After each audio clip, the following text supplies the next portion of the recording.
And you're all set. Thank you. Thank you very much.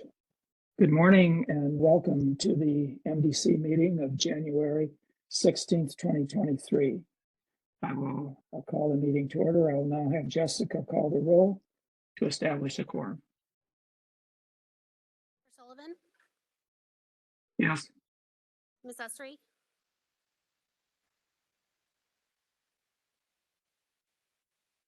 Ms. Esri, I see that you're present, but I know they're having audio issues, so I'm going to mark you as present. Ms. Bowler?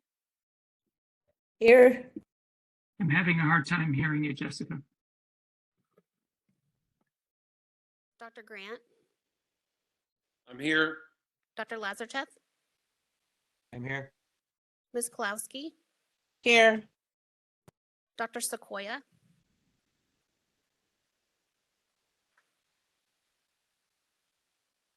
Dr. Sequoia? Present. Oh, thank you. Ms. Sheffield?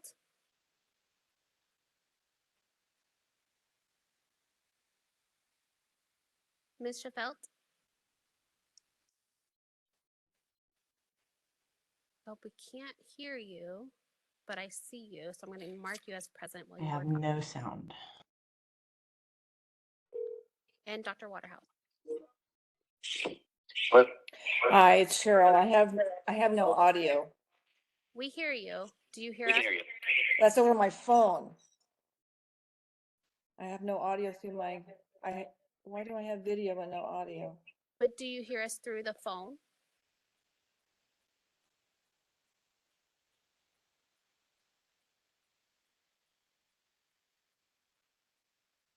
Okay, we will now have the public comment on items not on the agenda. The committee may not discuss or take action on any matters raised during this public comment section, except to decide whether to place the matter on the agenda of a future meeting. So I can hear you moderator, through my would phone, you that's open it. that? I'm sorry? Dr. Waterhouse is having issues with her audio. We can hear her, but she cannot hear us. This is the moderator. I have opened up the WebEx Q&A feature to facilitate public comment. If anyone would like to make a comment on an item that is not on the agenda, you may raise your hand by clicking on the hand icon, or you may look for the question mark icon and click on that and type the word comment into the text box and send. And then we will call on people in order that their request was received. Each person will have 2 minutes to speak with a 15-second warning. Are there any comments for items not, or any, yes, items not on the agenda?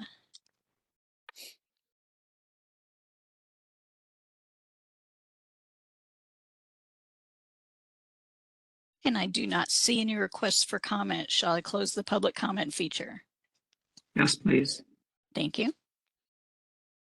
Okay, the next item on the agenda is to review and approve the October 17th, 2023 committee meeting minutes.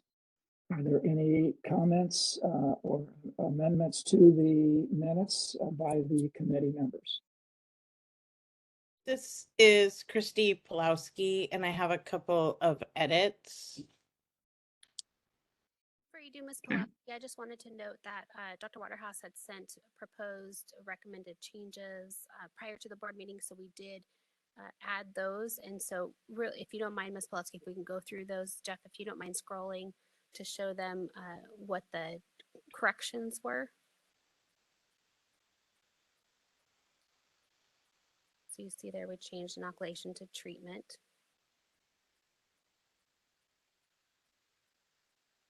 Change requires to allows on page 20 of 35. This paragraph, if you don't mind scrolling down a little further, thank you. So in this paragraph, it referenced statements made by Dr. Waterhouse, and that was actually made by Ms. Esri, so that has been corrected. That was one of mine.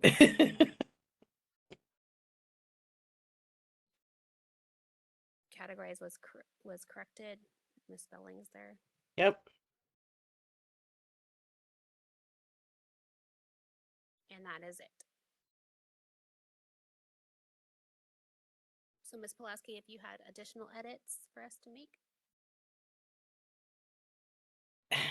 There's there's one on page 21 of 35, and I know Miss Ussery can probably, it says Miss Ussery inquired if the regulatory proposal needed to be placed on hold due to SB 669.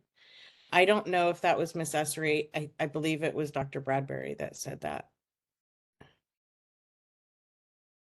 It was because I listened to the video again. When I go back and review the minutes, I go, and it was Dr. Bradbury that said that. And I'm, Okay, so we can make the edit right now with the caveat that we'll go back and watch just to confirm. And then if it's confirmed, we will make that edit as well. yeah. Finalize the edit. Yeah, I am 99% confident it wasn't Miss Ussery because you can hear it very clearly and it wasn't her. So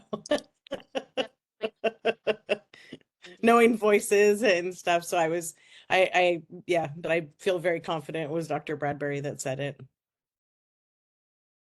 I listened to it about 5 times, so trying to figure out who it was.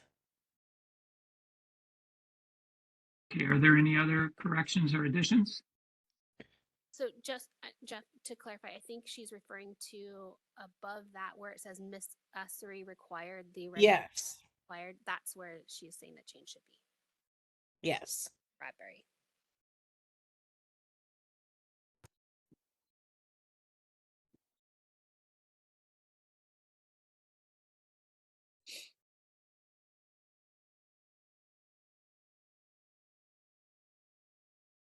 Okay, any other corrections?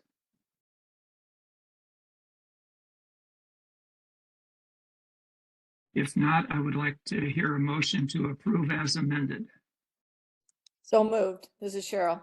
I'll second. This is Kathy.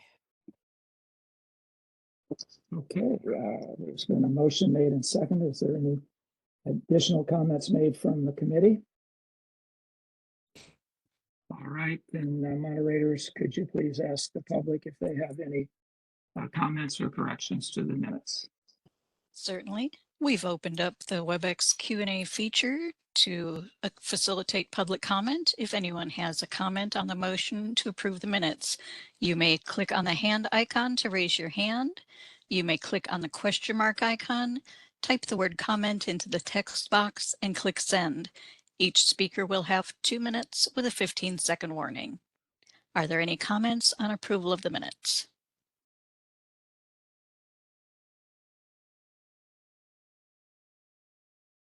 I do not see any requests for comment. Shall I close that feature? Please. Thank you. Okay, so Jessica, could you call the roll for a vote on the minutes, please? Dr. Sullivan, Yes. Ms. Ussery,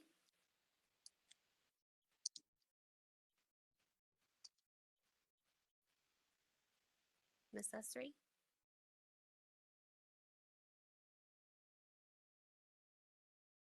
Ms. Ussery, I see you saying yes. So I'm going to mark you as yes, and for the record, but I think we're having audio. Is this better? Can you hear me? Yes, we can hear you. Right, yes. Okay. Ms. Bowler, Yes. Dr. Grant, Yes. Dr. Lazarchuk, Yes. Ms. Pulowski, Yes. Dr. Sequoia,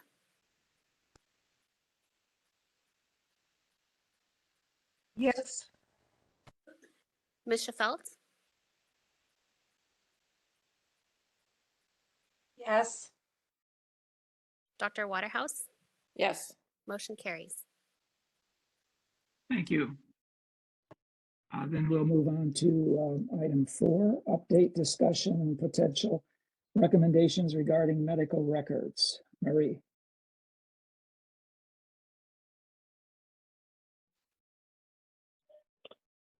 So during the discussion at the October 2023 MDC and board meetings about the subcommittee's recommendations to amend CCR Title 16, Section 2032.3 regarding medical records, it was determined that legislation would be necessary before amending the regulation.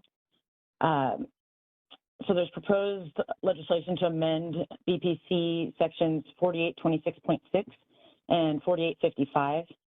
One of the recommendations to amend this section was to require the veterinarian to provide a copy of the medical records to the client upon their request. It was noted, however, that BPC section 4855 only requires a summary of the medical records to be provided to the client.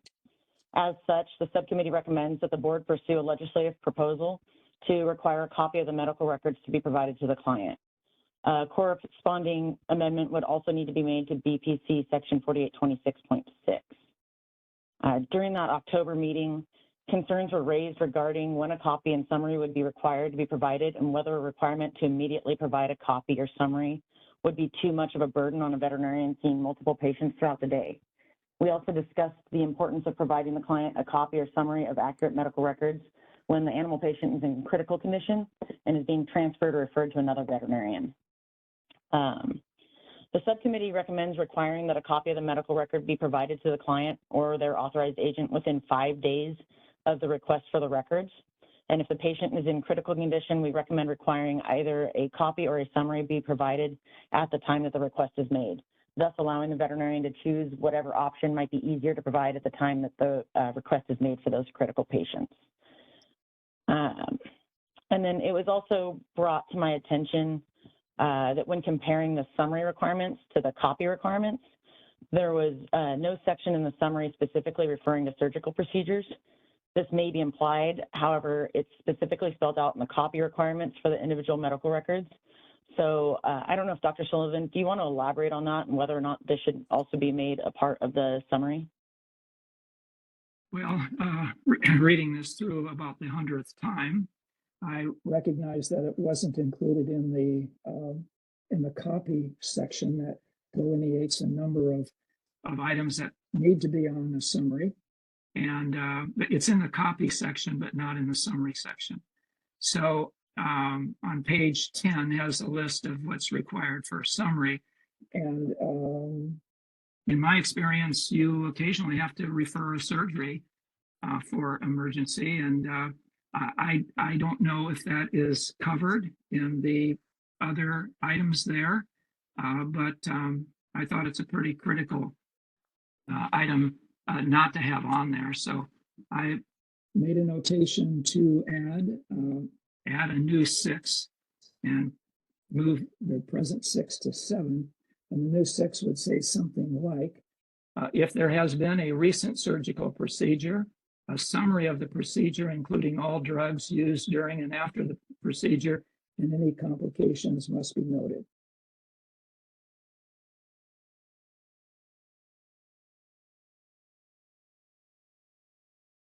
Dr. Sullivan, would you like us to open that document and type it so everybody can see what you're proposing?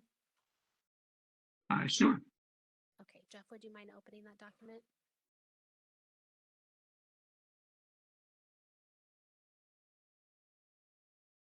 So it was on page of attachment 2, on page 10 of attachment 2.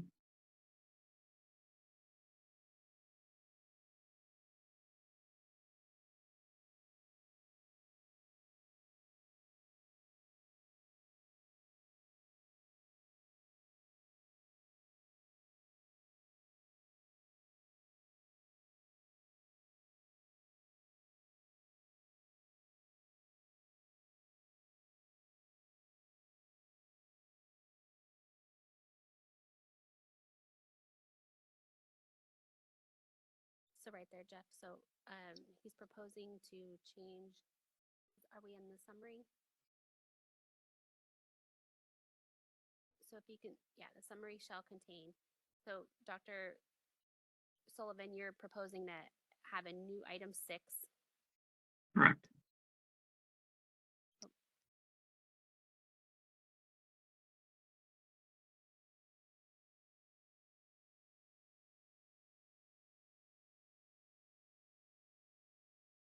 You're right there.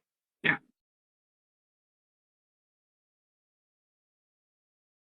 Okay, Dr. Sullivan, would you mind reading that out slowly so he can type Sure. it for you? If there has been a recent surgical procedure, a summary of the procedure, including all drugs used during and after the procedure, and any complications must be noted.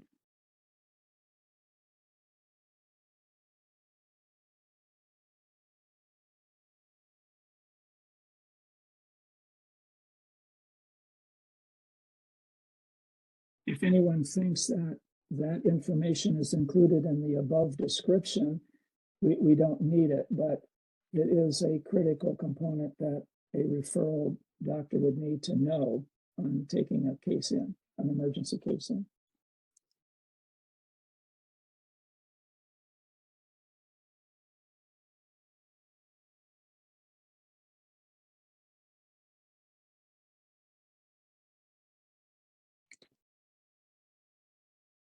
Are there any comments from the committee? If we're talking about summary, this is Cheryl. So the summary is when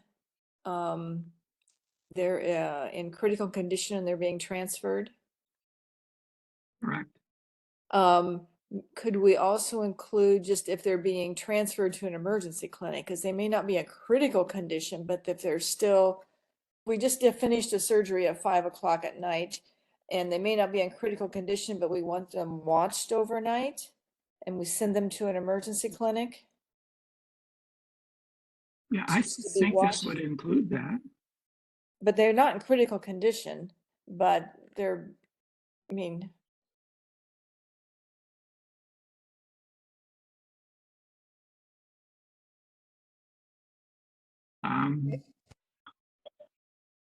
I would I think think that in this would cover any any animal being referred for any reason where the client needed an urgent copy of the summary or the copy of the records.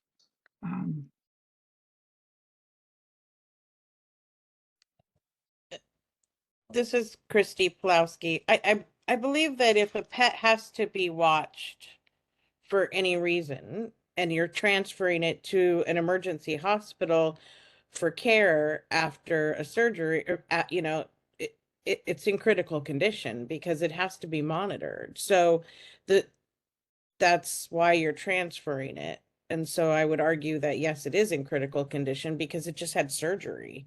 And so you're not providing 24-hour care, you're day practice, and that's okay. So as a 24-hour referral hospital, like that's what we do. We take pets that are had surgery. Surgery is it's critical. That's what you just had, major surgery. And so we're taking in a critical patient that needs to be watched because it can't go home. I think that would also be true of internal medicine cases too that need to be watched overnight. That may not be, critical, but they shouldn't be left in their other hospital overnight alone. Right. They can't go home. You don't want them to go home because they need to be staying in the hospital. Therefore, they're in critical condition. They're in critical enough that they can't go home. I just wanted to make sure that was included. Yeah. Yeah. So Cheryl, do you think we need to, in the first paragraph, do we need to modify the sentence that says, if the animal is in critical condition? You want to modify that? May I suggest that this is Diane Sequoia. May I suggest we say if the animal is unstable, that way you don't have to say whether it's critical or not. Unstable means it needs to be watched or treated for whatever reason. But I totally agree with Christy. Tara also has her hand up. I didn't hear that comment. Tara has her hand up. Okay. Hello, Tara Welch, Board Counsel. So I've got two possible comments. Perhaps, I don't know about using the term unstable. I'm not really sure if that is too vague for purposes of OAL. But it seems like if we insert it after critical condition,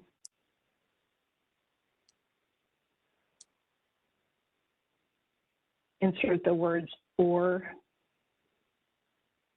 direct transfer to another veterinary premises for continued medical care. I'm asking for your consideration of this language to see if this gets at this transfer for overnight or for any purpose, because, you know, the animal's in critical condition. But, you know, the whole point here is that we're trying to get medical records as quickly as possible to another location. Yeah. So perhaps this language would cover that emergency hospital transfer. But then I'm wondering if Dr. Sullivan's inserted paragraph is necessary, because we could go down to paragraph 5A. At the bottom of your screen right now, it says treatments. We could insert including surgical procedures in front of application of therapies. That way, all of the rest of the drugs used, that's already covered under medications administered. Because my initial concern was Dr. Sullivan's language is limited to drugs used during and after the procedure, but I've seen a lot of disciplinary accusations where the problem was that the medication prior to the surgical procedure was not properly documented or not properly administered. This way, if we just include surgical procedures here under treatments, then we already have the medications. So maybe a new item 6 is unnecessary. I'm fine with that. Dr. Sequoia, okay. Dr. Sequoia wanted to use the term unstable. I don't know what unstable is. I don't know if that's a movement, the animal is not able to walk properly, or if they are crashing out, they've got a heart problem. So I think the use of the term unstable may be a bit vague. Seems like maybe critical condition is more appropriate, but I would defer to your regulations counsel on that. So, This is Christy Shield. Dr. Sullivan, Sorry. Did you want me to respond? I do, but I'm wondering if we can go ahead and delete number 6 and then take a look at this language to see if this captures everything Dr. Sullivan wanted, and then address the term unstable. Thank you. I'm fine. I'm fine with that. That captures what I wanted. Okay, and then on the direct transfer, Tara, I wasn't sure if we need the word direct, or is it just transferred to a veterinary premises for medical care? Is direct transfer have specific meaning that would be generally understood in the profession, or do we need to explain what direct transfer means? Or take out direct? Could we just say transferred to another veterinary premises for medical care?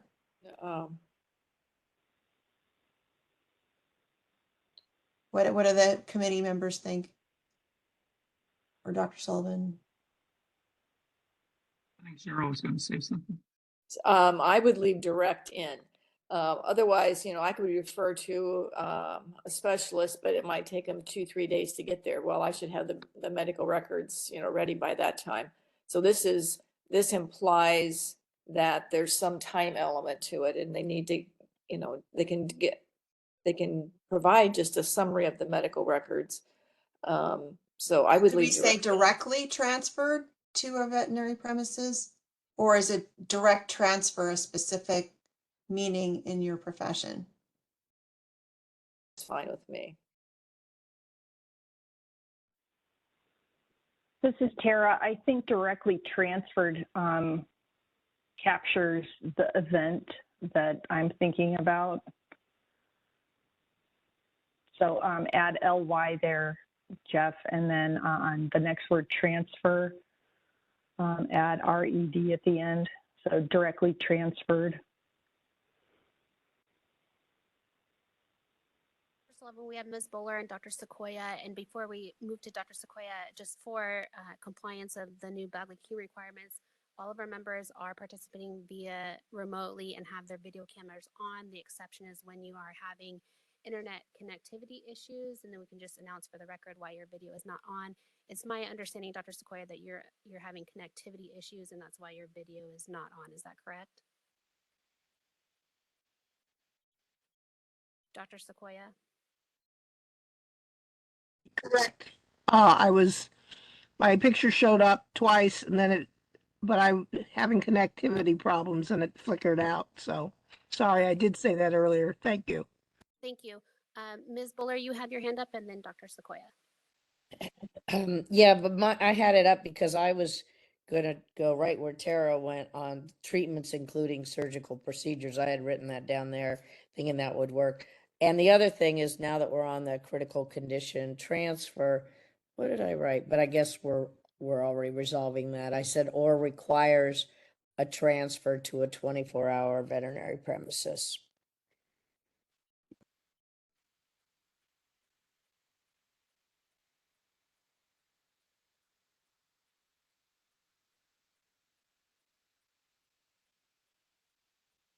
Dr. Sequoia? Thank you, Jessica. I was going to say immediately transferred instead of directly transferred, or an immediate transfer. That puts the time element in there. It's really half a dozen one way or the other.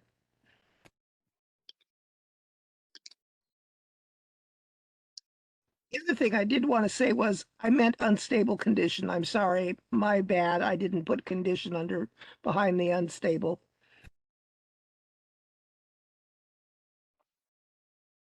I like immediate. For the record, that sounded like Dr. Grant saying he likes immediate.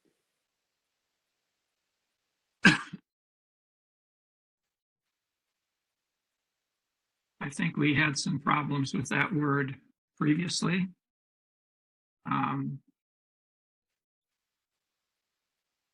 As far as the record keeping is concerned, so I don't know if we run into the same problem here or not. Yeah, I agree with Dr. Sullivan in that we all like it, but others don't like it, and we end up running into a problem later on down the road. So directly transferred ends up working out better.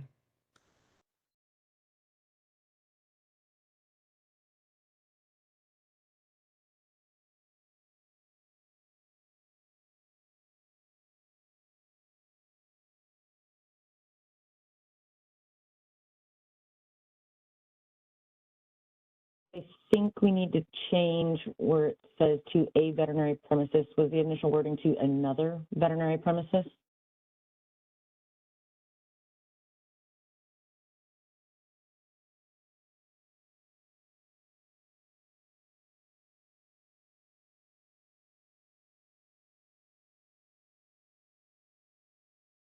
This is Tara. Now I've got another question. So in what situation is an animal in critical condition and doesn't leave to another facility? Why would a summary be necessary at this point? Because it seems like we've been actually talking about the animal's in critical condition. The client is transferring the animal patient somewhere else. That's why they need the summary urgently. So is there a situation where the animal's in critical condition is released to the owner with no direct transfer to another premises and a summary is provided?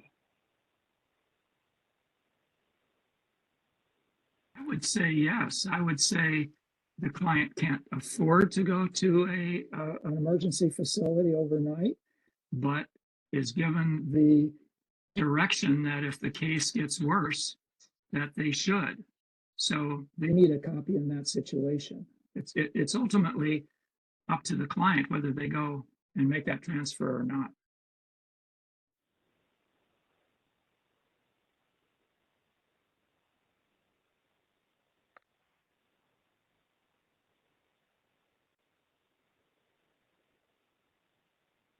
Solomon, to your point of what if the onus being on the client to transfer the animal, is it on directly transferred or is it referred to another veterinary premise? Well, that would be referred, correct. But they're all referred. It's up to the client to transfer them. So,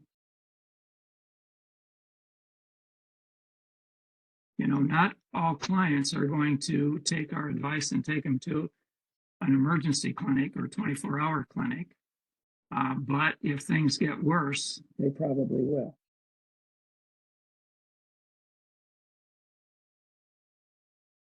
I like this wording because it covers multiple options, unless the legalese is not correct.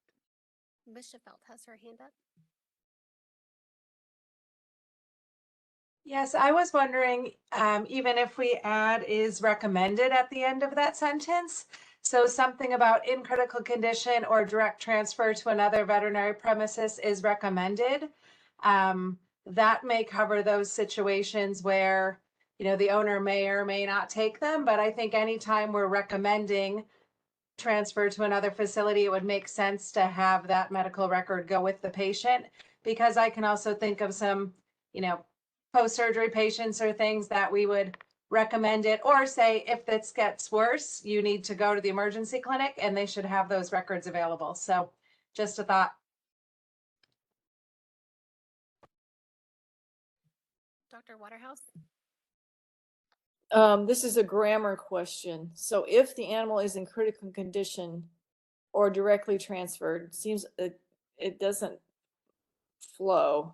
Seems like it should be if the animal is in critical condition or needs direct transfer to another veterinary hospital or premises.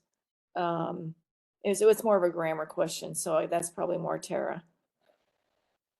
If I could just jump in here real quickly, Christy Shield, I think that needed might cause further questions as to when would it be needed.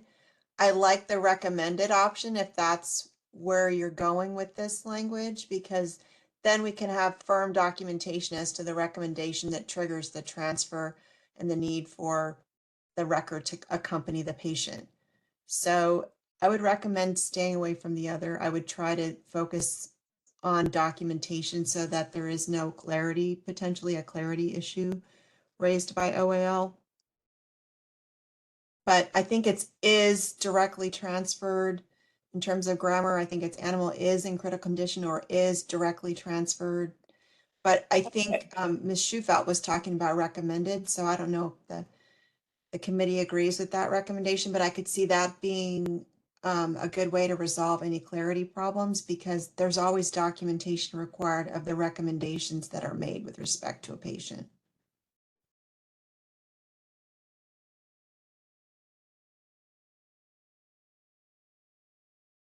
And that would go at the end of that phrase.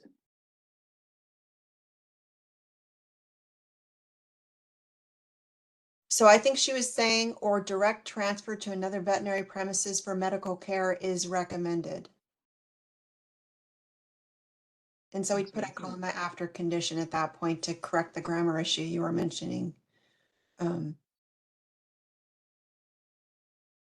So it would be is in critical condition, comma, or direct transfer to another vet, right? Or direct. So the Lee and the what we just did before, sorry, to another is recommended. Yes.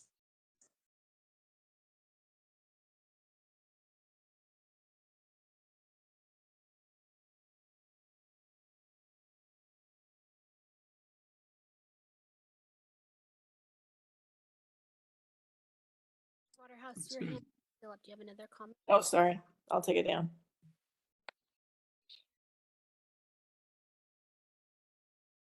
So are we good with this then? Does anybody have any other comments?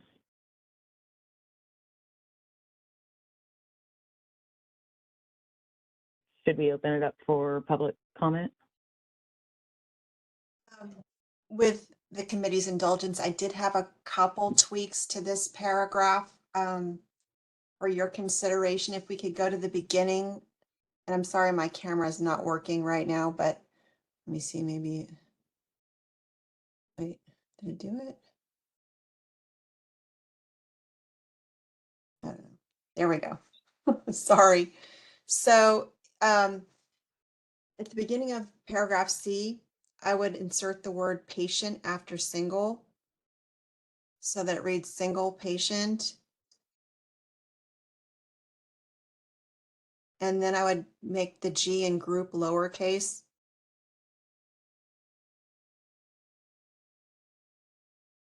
And then 3 sentences. So 3 sentences from the top on the next page. If you see the word upon, see the word upon. So it says within 5 days or sooner, depending if the upon. So I would say it should say within 5 days or sooner. And then I would strike the depending if the and the upon so that it says within 5 days from the date of.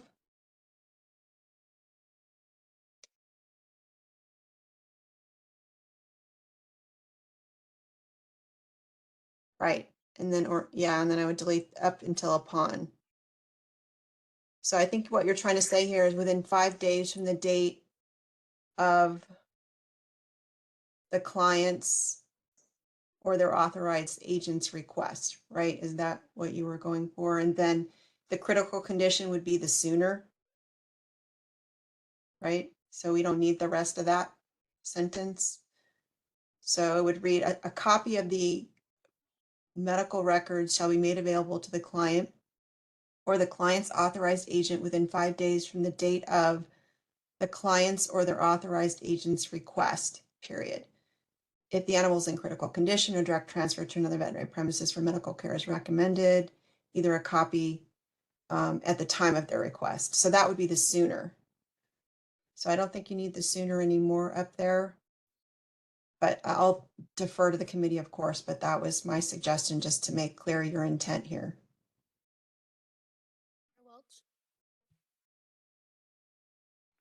So that sounded familiar, so I went to the legislative proposal in attachment 1. Don't worry about moving to this page, Jeff, but if everyone else wants to flip a page, I'm looking at attachment 1, page 6, proposed amendments to BPC section 4855. Right now, the language says we would be adding and provide a copy of that record to the client or their authorized agent within 5 days of receiving the client's or the authorized agent's request.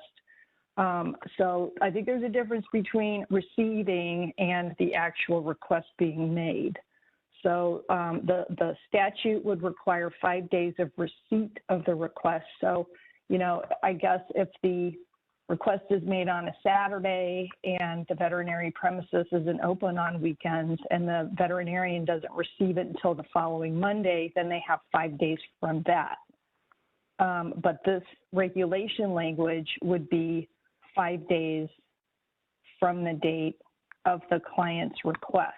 So it backs it up to that Saturday, giving the veterinarian less time to respond. So I'm highlighting Tara, are you this. saying that receiving should be before request of receiving their authorized clients or authorized agents request from the date of receiving? Yeah, okay. To conform to the proposed amendments in the statute, it should be within 5 days from the date of receiving. Yeah, so in front of the clients, insert receiving.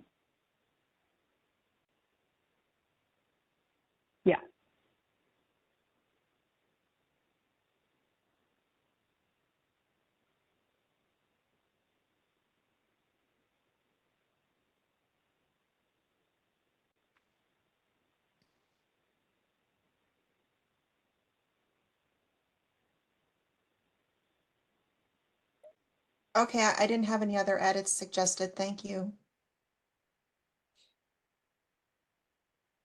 I had a question about we have to be more elaborate on saying whether it's a written request, a telephone request, or, electronic request, and how the records can be transferred in this day and age with horses and whatnot. Many the medical records are just scanned, reports are sent over digitally to the referral hospital. I don't know whether we need to be putting all that in or not, but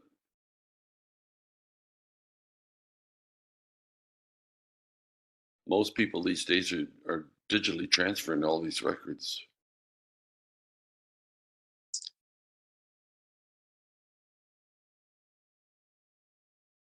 And Tara, I think oral or written would be acceptable as a request. So typically we don't have to specify it, but if you want to make sure it's crystal clear, you could put oral or written request.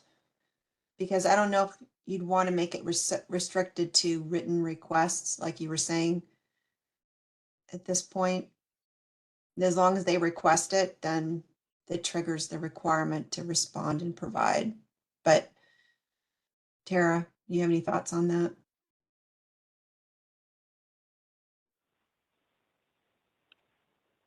Not really, but I think if we're going to make the change in the regulation, we need to clarify in the legislative proposal as well.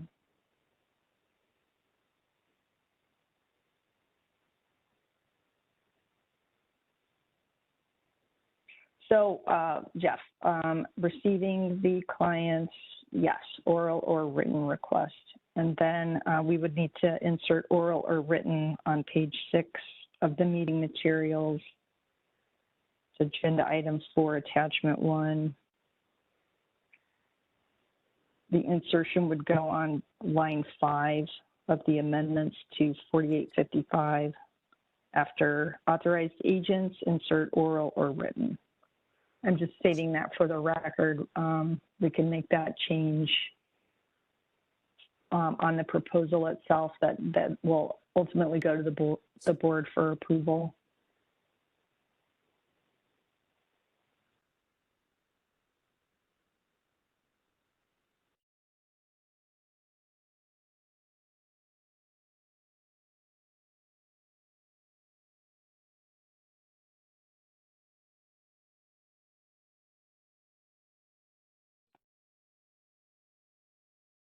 So is there, I can't see if there's hands up. Is there any other discussion on this? Cheryl has her hand up. I have my hand up about another issue, so go ahead and discuss this one.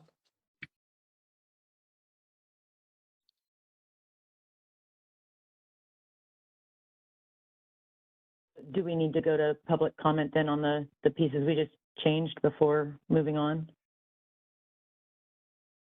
It's up to you.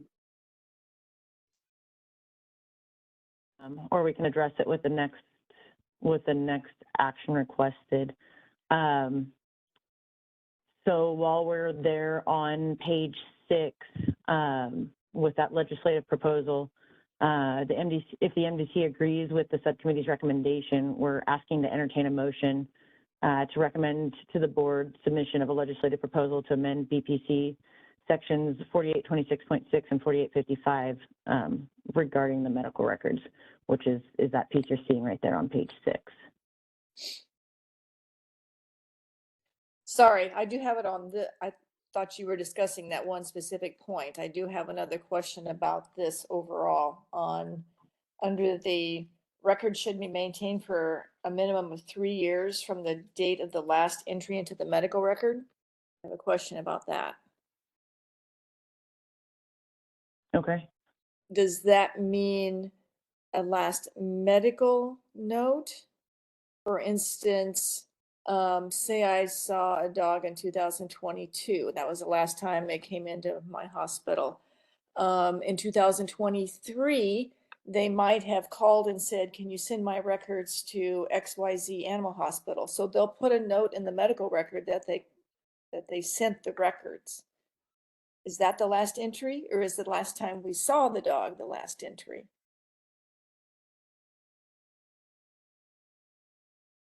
I believe the intent was the last time we saw the patient.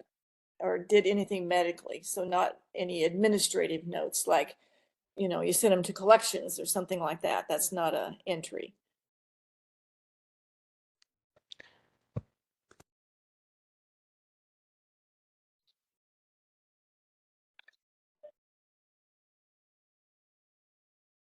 Christy, did you have?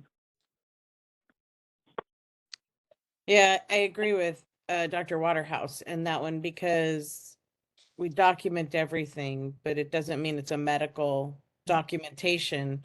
And so it has to be a medical entry. It has to be, I think that needs to be clear that it's the date of the last,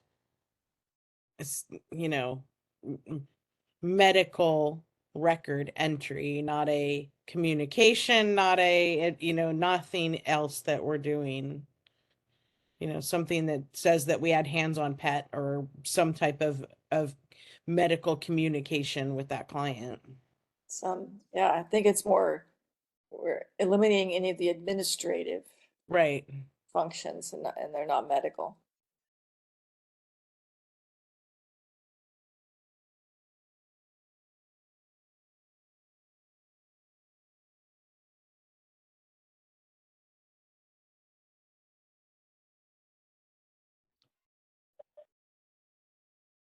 So does anybody want to recommend a change there to that then? Tara, can you write that? Can you hear me? Yes. I don't know who's speaking right now. This is Tara. I'm going to defer to your regulations council because this is the regulation portion of the text. I don't know if this should be last veterinary services entry or last entry, comma, other than administrative, comma, into the medical record. I'm not really sure what the best way to phrase this.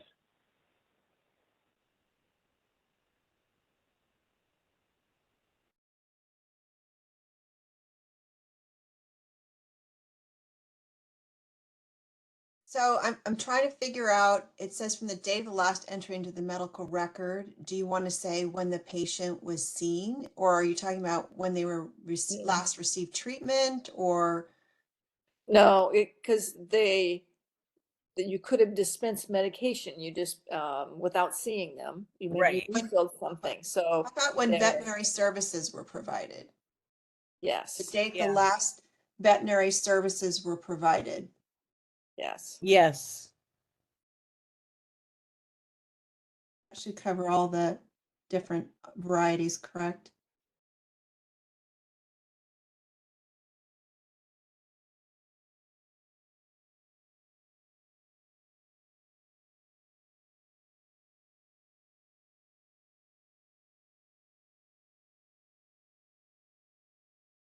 And then I would just delete into the medical record.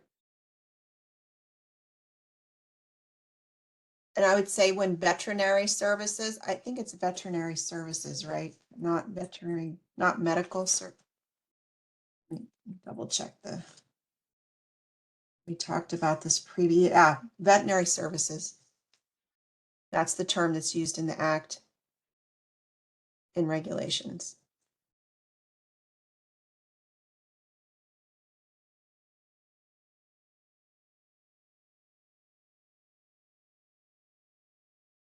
Dr. Waterhouse, your hand's still up. Did you have more to add to No, that? sorry, I keep forgetting to put that down. I don't know if we need of the last entry, but it'd be from the date of the last, from the date when veterinary services were last provided. I This think is the the last moderator. entry was kind of, yes. Yes, this is the moderator. Unfortunately, it seems we have lost audio connection to the in-person attendees in the hearing room. If we could take a Oh, moment shoot. to do a mic check. All the board members are available on WebEx, and I've been hearing the robust discussion. I just want to make sure that the people in the room may be heard if they need to. So on-site team, Alex, did you want to do a mic check?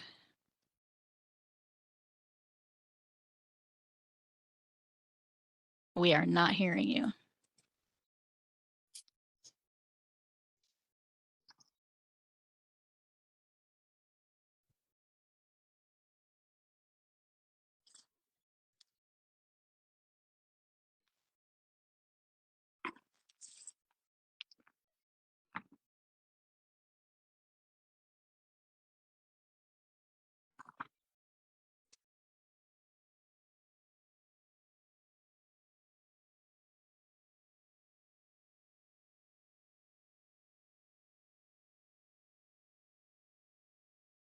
And we may end up taking a moment to reboot the system on the hearing room end of things.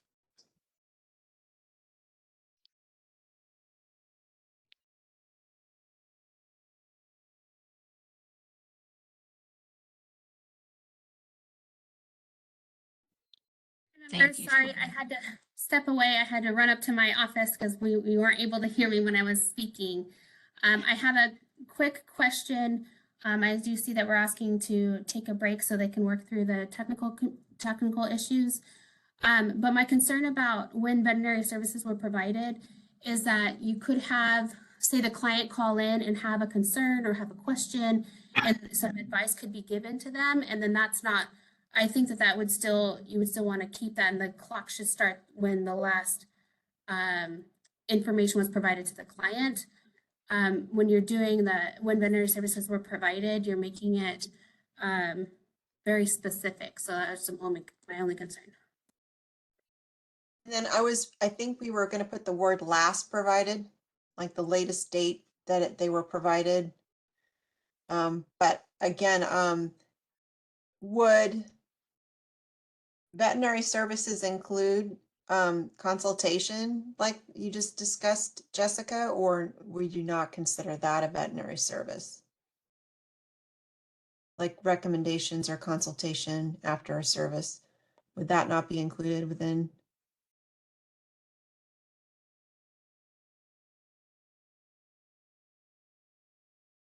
It could. That was just my concern that I just wanted to share with the community. Can't hear you.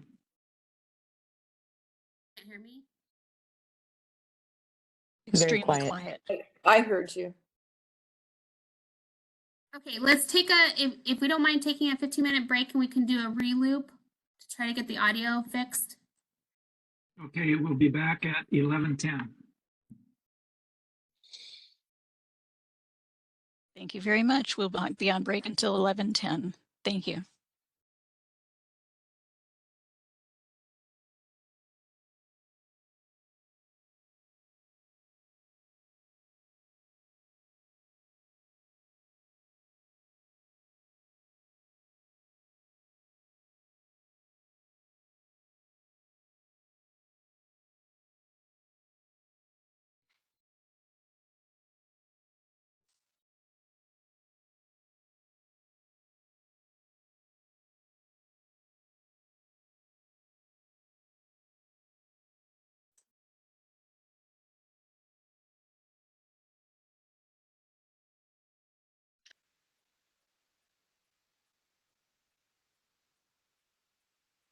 Okay, we'll call the meeting back to order, and Marie, go ahead and continue.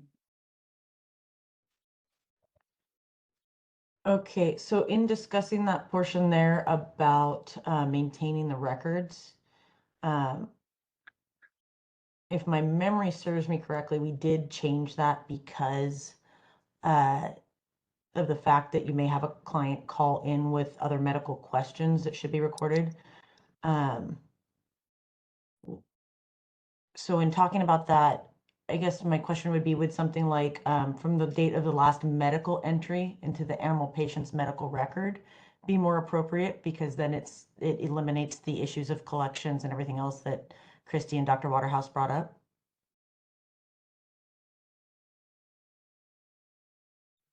I like that better. Mm-hmm.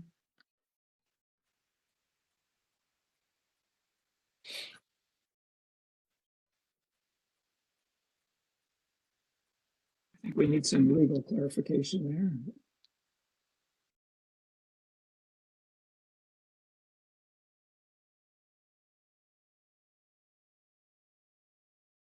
Dr. Waterhouse and Ms. Pulaski, does that address your concern as well? I think that works.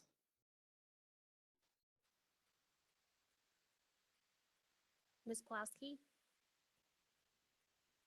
This is a reminder to lean into the microphone, please. Thank you. Yes, it works. My mouse was on a third screen. I was trying to get it over to unmute. I apologize.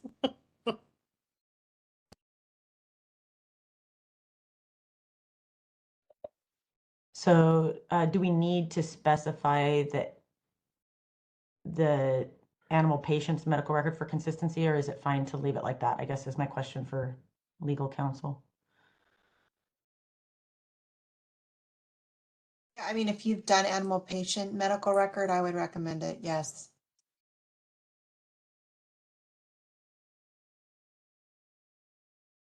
This is Tara. I'm looking at other parts of this regulation, like up under subsection B, except as provided in subsection G, medical records shall be prepared. So it doesn't look like inserting animal patient medical record is necessary.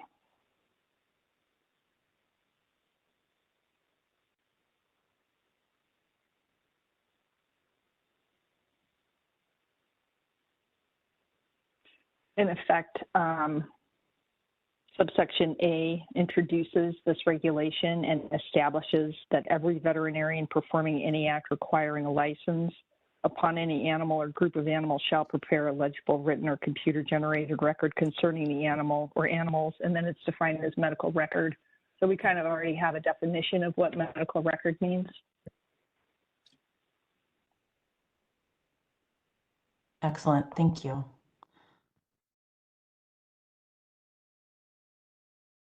Okay. So now that we have those lined out, that was just my concern before we went back and addressed the legislative proposal. I wanted to make sure everybody was good with that and we had consistency between the two. So I guess now we need to take Excuse me, I'm comment on sorry, that. but I think someone changed the statutory one to verbal or written request, so I mean, the oral and verbal are the same, so whichever word you pick, just stick with that language for both the regulation and the statute. Oh, they changed it back, sorry. I saw it changed on the screen previously. Excuse me, sorry. Apologies. No problem. So they're consistent now though, right? We're good there. Okay. So at this point, I think we should open it up. If nobody else on the MDC has any comments, open it up for public comment before we address the action requested. And this is the moderator. We've opened up the WebEx Q&A feature to facilitate public comment. If anyone would like to make a comment, you can look for the hand icon and click that to raise your hand, or you may click the question mark icon, type the word comment into the text box there and click send.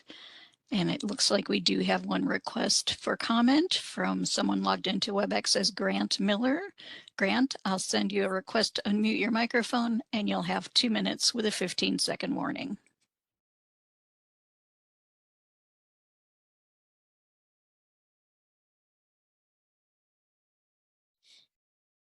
And you're unmuted. This is Grant Miller from the CVMA. Can we put the proposed regulations back up on the screen? And then go back. Yep, that's perfect. So, so in looking at the retention time, I'm concerned that so we're requiring that we need them to retain the records for 3 years from the date of the last medical entry. But what if somebody calls in for a refill of medication? That's pretty significant. That could be maybe 6 months, later following the last medical entry into the record, but it's pretty significant that that happened, and that is helpful to all parties. So I'm wondering if medical is too prescriptive there. And then also, I prefer the word verbal for raising our hand on that. If it could be a verbal or written request, since I have to stare at this for the next 20 years. But that's just a personal opinion as a subcommittee member working on these regs. Thank you.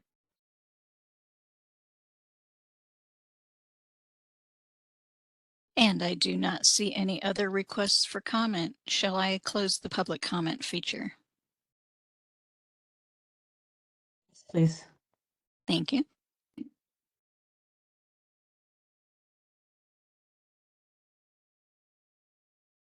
Yes, I would say medical entry would include refilling a prescription, wouldn't it? Or am I missing something? Yeah, I'm a little confused because that's how I would view it, is that if it's a prescription request, then it would be a medical request. And that's, you know, Dr. Waterhouse, if you can correct me if I'm wrong, we're talking about administrative things. The person doesn't pay and we're going into collection and we're trying to document our conversations. And as she said, or they're requesting their medical records and we make a note that you know, requested medical records sent this day, and oftentimes that happens because we want to document it because they never got the medical records at the next place, but we want to note that we sent them, you know, we did send them. So, you know, I think it's really important that these are medical would be, they requested a prescription, that's a medical entry. So we would have to, I think that's absolutely a medical entry. I agree. Yeah, I do. It's Kathy. I do too. I think I think it's veterinary services. So. And that's the reason we took out the veterinary services part of it, that Jessica was so concerned, because we didn't provide veterinary services, but we did this is a medical entry. Yeah, I would think a prescription is a medical entry. Does anyone have issue with changing the word oral to verbal in both this and the legislative, or in the legislative proposal? I would go with verbal. I would go with verbal. That's my personal. I'm with Dr. Miller in that I'm a verbal person. I think verbal sounds better. I agree, verbal.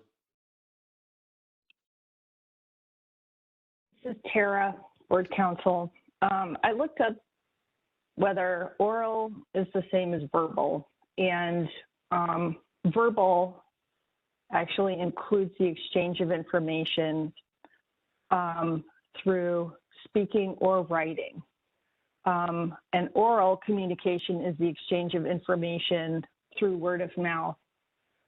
So there's that, but separately, it looks like the Practice Act itself uses the term oral more than it does verbal. So I was looking up 4857 uses oral authorization.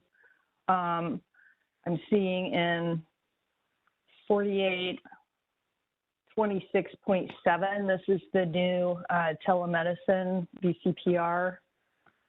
We've got multiple instances of informing the client orally or in writing. So it seems that when we're making a distinction between by word of mouth or by writing, we're using the term oral more than we are the term verbal. So I would recommend maintaining oral for consistency. Another option, because I appreciate the consistency, but it sounds like we're using both. Another option would be, if you prefer verbal, you can keep verbal and then ask for an omnibus bill to change all the instances of oral to verbal. Or we can address it on sunset. Those are minor changes.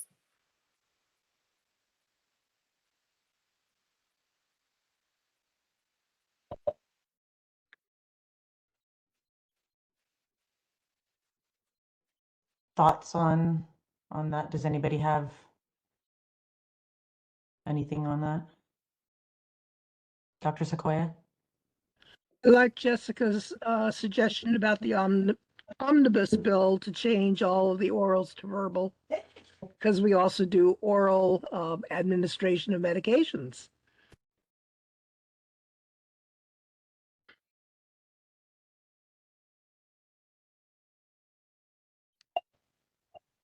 Yeah, and I agree with Dr. Sequoia. I think that's why we all have a tendency to lean towards verbal, because we have a different interpretation of oral.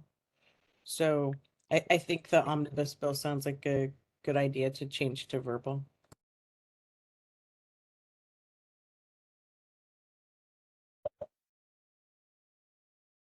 Okay. This is Kathy. Tara, did you say that there already are uses of verbal in the act? So it has oral and verbal kind of intermingled? Or no instances of verbal yet in the act and only oral? I'm seeing one instance of verbal in 4829.5. The veterinarian shall offer to provide verbally, in writing, or by email to the client a consultation. That's a drug consult.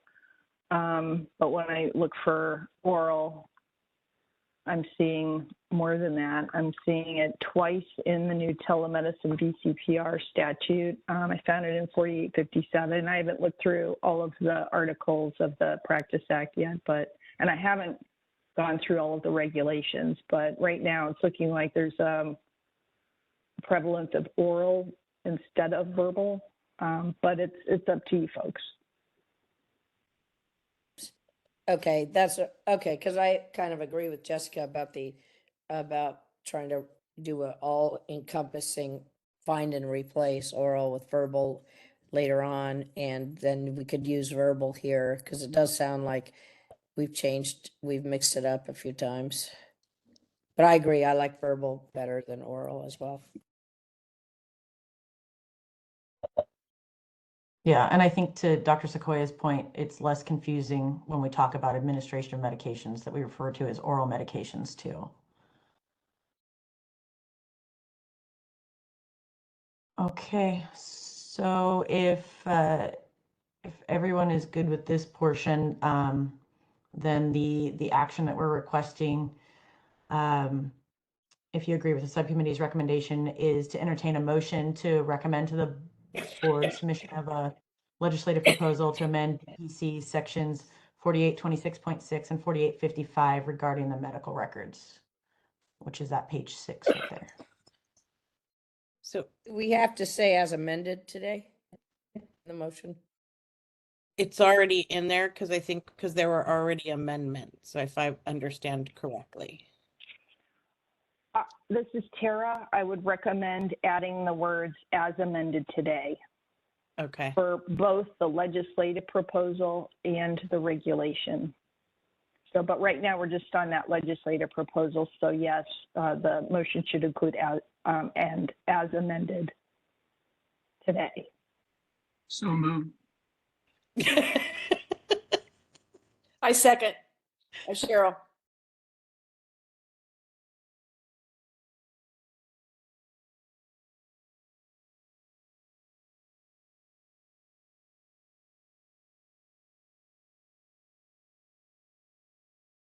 So if the committee doesn't have any other comments, do we need to open it up to the public, Jessica?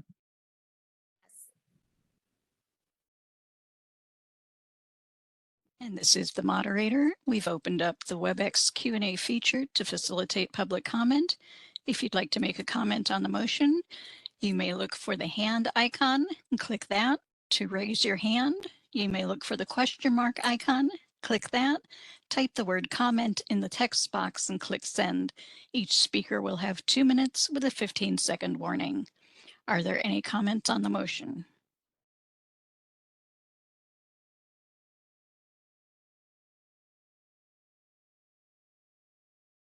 I do not see any requests for comment. Shall I close the public comment feature? Yes. And I do see Kathy Bowler has a hand raised. I forgot to lower it. I apologize.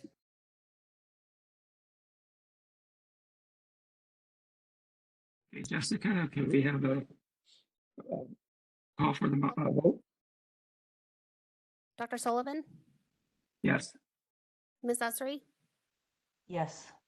Ms. Bowler, Aye. Dr. Grant, Yes. Dr. Lazarchev, Yes. Ms. Pulowski, Yes, thank you and congratulations. Dr. Sequoia, Yes. Ms. Shefelt, Yes. Dr. Waterhouse, Yes. motion carries.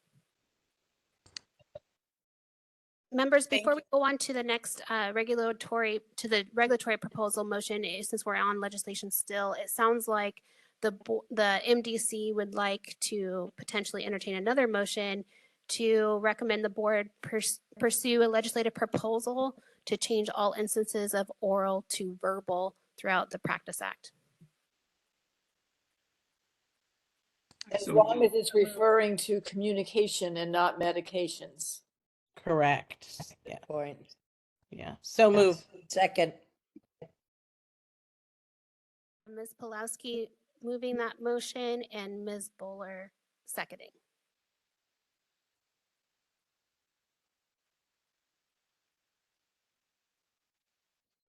if there's no further discussion from the committee, we'll need to ask for public comment.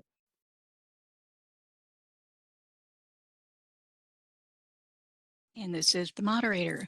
We've opened the WebEx Q&A feature to facilitate public comment.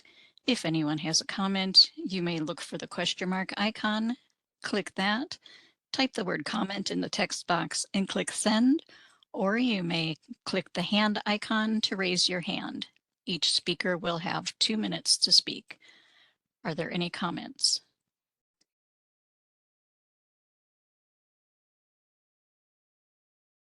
I do not see any requests for comment. Shall I close that feature?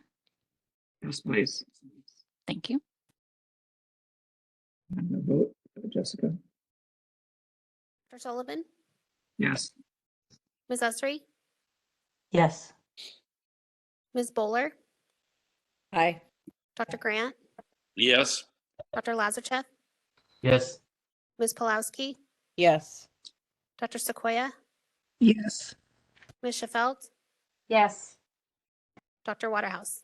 Yes. Motion carries.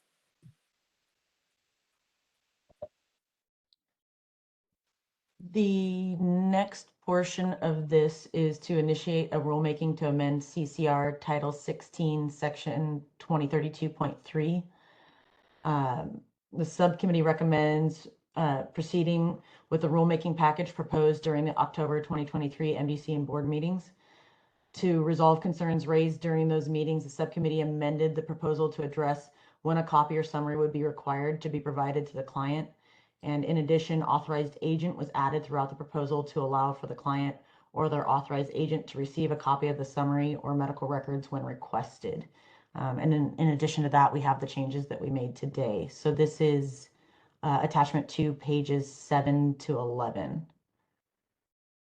And the subcommittee is requesting that the MDC review the attached proposal and entertain a motion to recommend the board to take the following actions.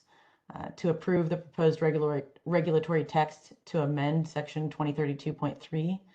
And if legislative amendments to BPC sections 4826.6 and 4855 are enacted to remove the summary requirement, direct staff to submit the regulatory text to the Director of the Department of Consumer Affairs and the Business Consumer Services and Housing Agency for review. And if no adverse comments are received, authorize the executive officer to take all steps necessary to initiate the rulemaking process, make any non-substantive changes to the package, and set the matter for a hearing if requested. Additionally, if no adverse comments are received during the 45-day comment period and no hearing is requested, authorize the executive officer to take all steps necessary to complete the rulemaking and adopt the proposed regulations for section 2032.3. I will Also second that. as amended today. Yes. Yeah, I was going to suggest that for the first part of the motion, this is Christy Shields, that the language be amended to say approve the proposed regulatory text to amend California Code of Regulations Title 16, Section 2032.3 as provided in the meeting materials with the changes made at this meeting. Just to cover that, if we were at a board meeting, I would say we'd want to break out each change into the motion, but since this is coming from committee and the text will go from committee to board, I think we can say simply as provided in the materials and with the changes made at this meeting. So you're approving the meeting materials that you didn't alter, as well as the changes that you made at this meeting.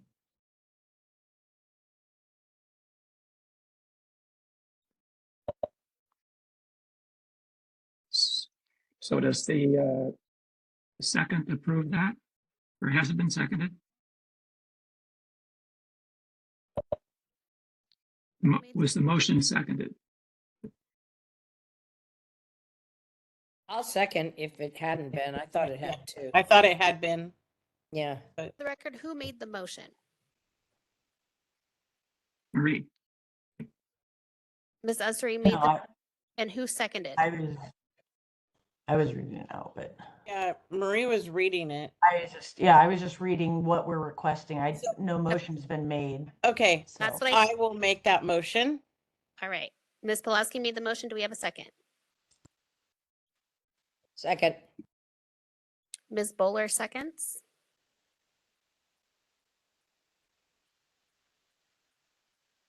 Can we open it up for discussion for the public, please?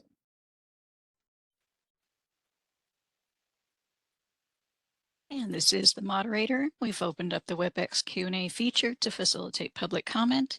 If you'd like to make a comment on the motion, you may look for the question mark icon, click that, type the word comment and click send, or you may click on the hand icon to raise your hand.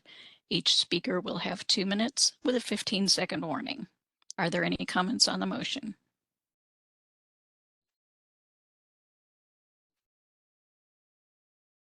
I do not see any comments. Shall I close the public comment feature? Yes, please. Thank you. And a vote, Jessica? Dr. Sullivan? Yes. Ms. Usry? yes. Ms. Bowler? Yes. Dr. Grant? Yes. Dr. Lazarchuk? Yes. Ms. Pulowski? Yes. Dr. Sequoia? Yes. Ms. Shefelt?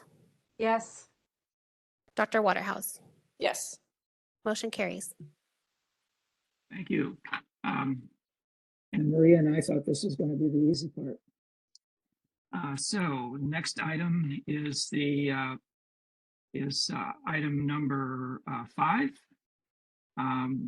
Update discussion and potential recommendations on proposed text to amend CCR Title 16 sections 2036.5, 2090, 2091, 2092, 2093, and 2094 regarding drug compounding. I would suggest that as we discuss this, it's probably a good idea to separate your memorandum from the actual legal part so that you can keep track of things. I am going to go through, I identified 3 sections. I'm sorry, I identified 6 sections, and I'm going to break them up into 3 discussions. So if I'm going too fast, slow me down, but we'll get started. I did have to go back to the January 25th, 2023 memorandum to kind of get this, the timeline straight. At that time, the subcommittee proposed that the veterinary assistant controlled substance permit holders could do basic compounding under the supervision of a veterinarian to alleviate the bottleneck of compounding IV and subQ fluids. We also needed to clarify the timeline definition of, and I quote, immediate use, unquote, clarify the location where office stock could be used, and establish the duties of the supervising veterinarian when RVTs and VSCSP holders are compounding.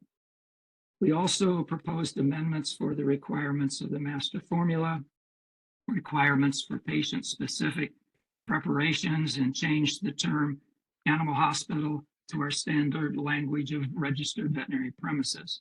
Yeah. It was recognized that in order to allow a CSP holder to compound, B, P, and C, section 4826.5 had to be amended.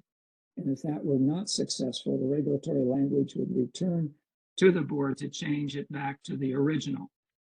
At the board's October 2023 meeting, staff announced that the legislative proposal was not successful and proposed that the VSESP holder language be removed from the regulatory package. Additionally, our regulatory counsel raised a number of concerns that were best dealt with by returning the proposal to the MDC for it and their subcommittee to address.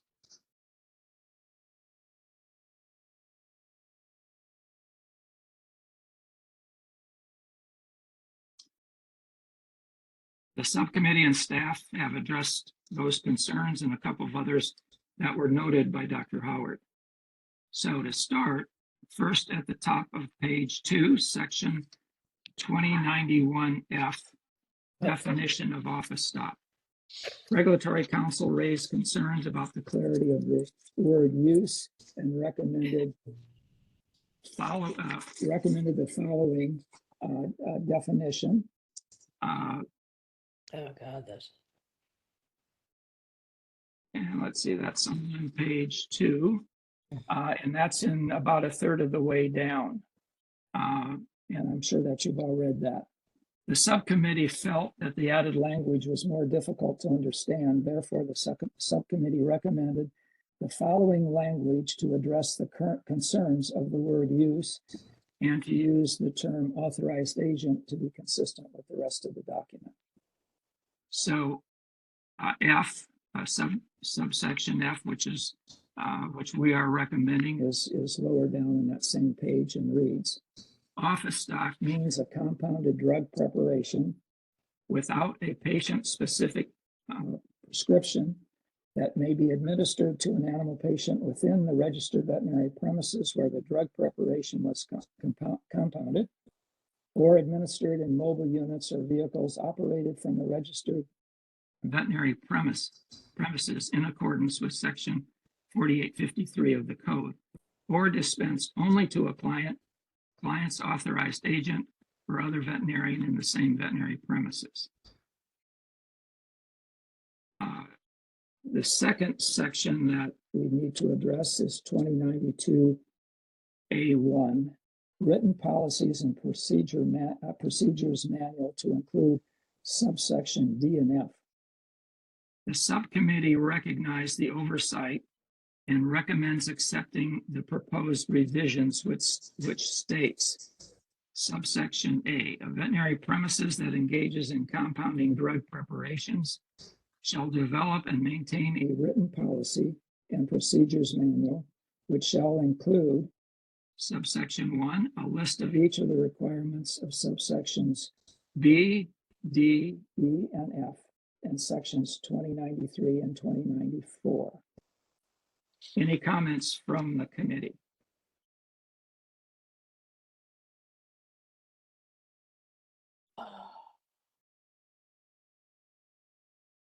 Cheryl? Can we go back to office stock? Yes. Yeah, we're doing everything up until this point. On this page, okay, good. And so the part that I'm kind of struggling with is office stock is a compounded drug prepared without a patient-specific prescription. Great. Administered to an animal patient within the registered veterinary premises. Does that mean we can't send it home? Keep reading. Dispense it? At the bottom, it says we can dispense it. Okay, then where the drug preparation was compounded. So if I order in from Wedgwood office stock, I'm not compounding it, but it is a compounded drug. Yeah, we're not covered. That's not under our purview in this section, as I understand it. Okay. Okay. What's that? And clarify that legally, please. That's correct, Dr. Sullivan. Okay. Any other comments?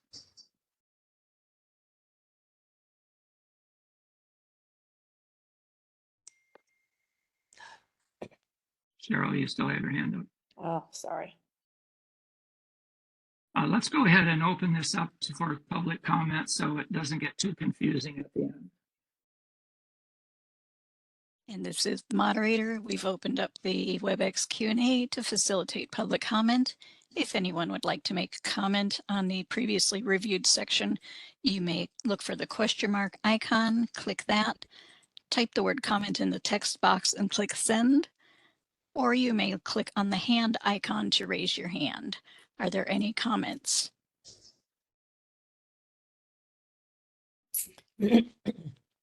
I do not see any requests for comment. Shall I close that feature? Yes, please. Thank you. You're welcome. Okay. The next section that I have listed is section 2092D and E regarding revisions to animal patient medical record requirements and newly proposed text for intravenous compounding drug preparations. So I want to start by just reminding everyone that section B here is requirements for the master formula document. Subsection D is about the required information, the information for a rarely made preparation that is put in the medical records rather than the master formula. And the subsection E is put what is needed on IV and sub-Q fluid bags used for immediate use. So just to give some reference. And I'm going to go a little bit out of order because it seems like we kind of addressed E first and then went back to D. So I'm going to start with the changes that are required for D. It was noted by several people at the October meeting that subsection D was not renumbered properly. And we are making the recommendation to correct that. Therefore, at the top of page 4, the last, let's see here, on top of page 4, the last 2 lines in subsection D will read, and I quote, the animal patient and shall include all information required in paragraphs 1 through 6 of subsection B.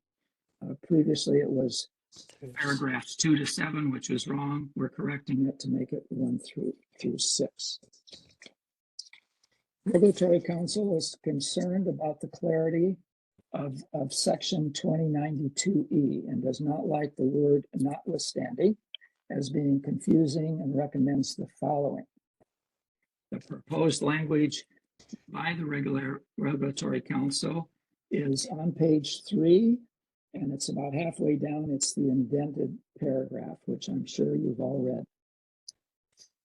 The subcommittee was concerned about the added language that it made it more difficult to understand by licensees and was less concise. They also noted that there was considerable discussion by the licensees and stakeholders on this section, and no one had a problem with the word notwithstanding.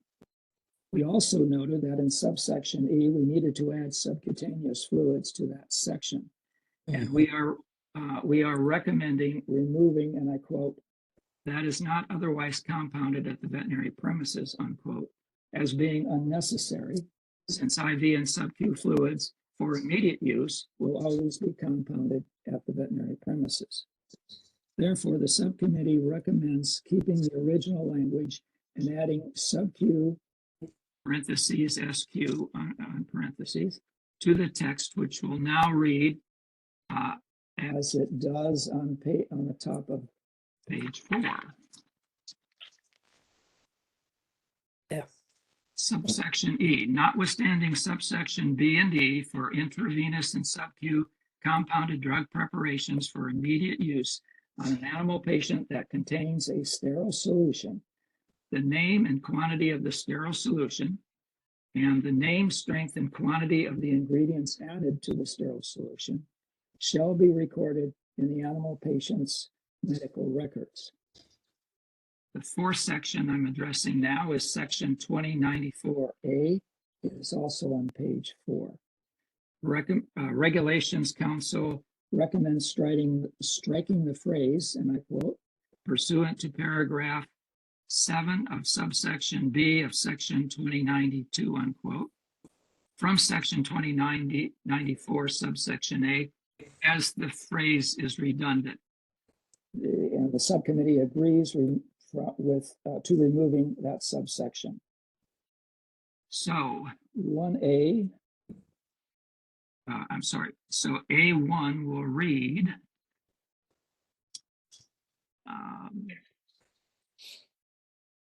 well, A will read, all office stock shall be labeled with the following information, with number 1 being name assigned to the compounding drug preparation, period.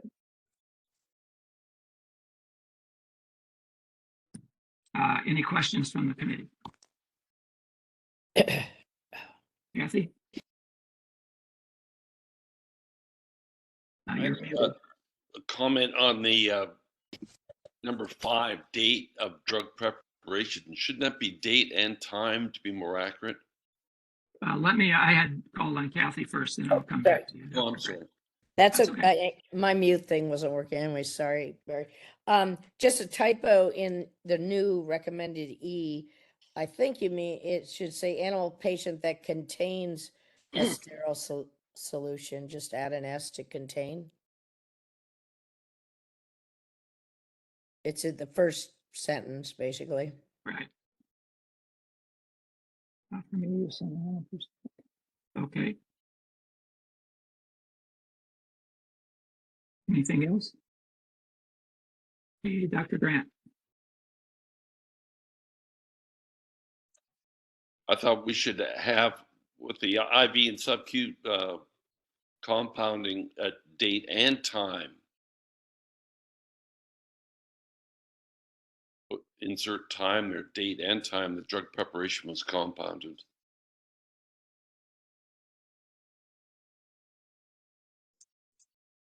Let's see.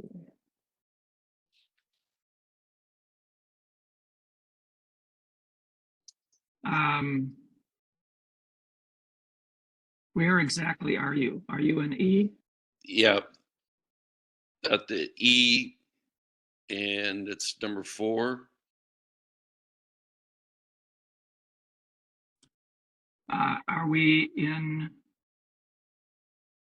2094? He's on F4, Dr. Sullivan. He's on F4. Okay, so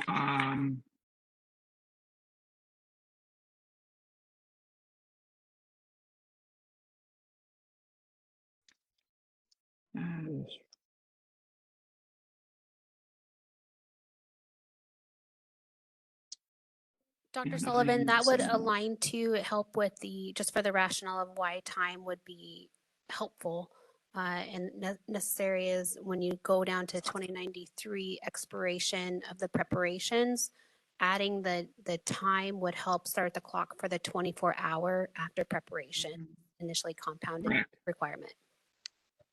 It's okay. It's So also we have on it in there. 5. It's also on page 5. When you look at page 5 on B, it says it there. B2. It says date and time of the initial preparation. So it's consistent there.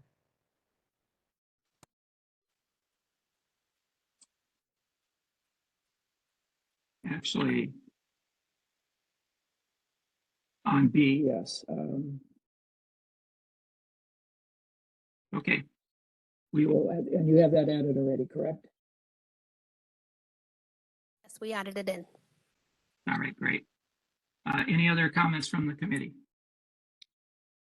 It doesn't matter how many times you read this, you always find other things.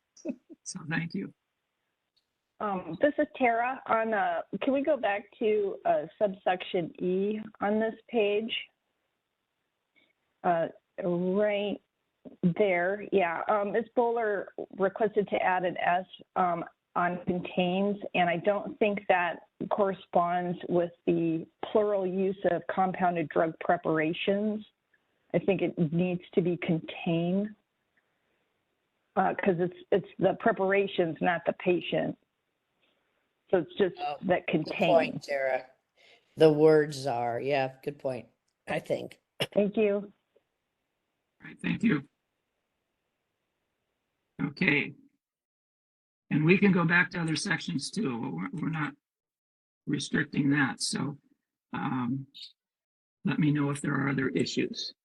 Otherwise, if there's no other comments on the committee, we'll move to public comment on these two sections.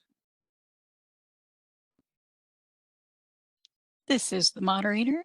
We've opened public comment for these two sections. If you would like to make a comment, you can look for the question mark icon and click that. Type the word comment and click send, or you may raise your hand by clicking on the hand icon. Each speaker will have 2 minutes. We do have a comment request from Grant Miller. Grant, I'll send you your unmute requests. You'll have 2 minutes. Grant Miller, CVMA.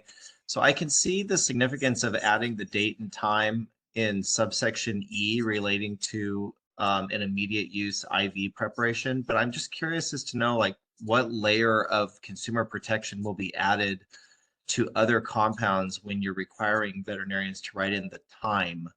I think the date is more than sufficient, and I'd like these to not be overly burdensome on veterinarians, even more so than they already are.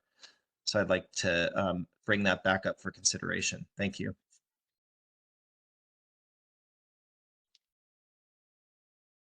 And this is the moderator. Yes, I do not see any other requests for comment at this time. Shall I close that feature? Yes, thank you. And let's put You're that portion back up on the screen.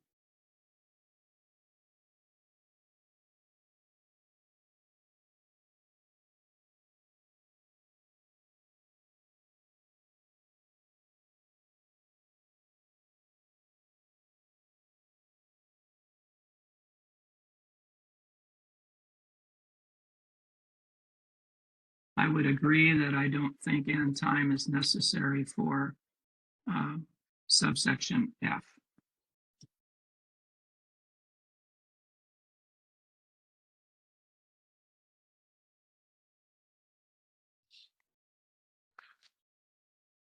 Is everybody else okay with that?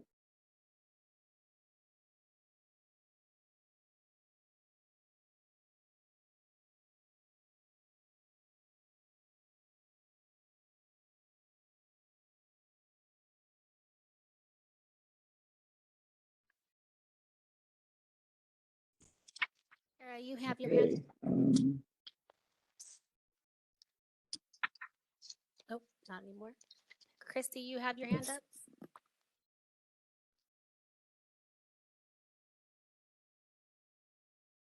Who is that? Ms. Shields? Yes, I'm sorry. I'm talking and I forgot to unmute myself. So in 2094A1, the word preparation looks like it's been deleted. Do you need, I mean, for consistency, do we need to keep it to name assigned to the compounded drug preparation? In the text, it's not there, but in the memo it is. So I think I missed that, might have been deleted in the text. So should we have the word name assigned to the compounded drug preparation? It should be. It's in the memorandum. Yes.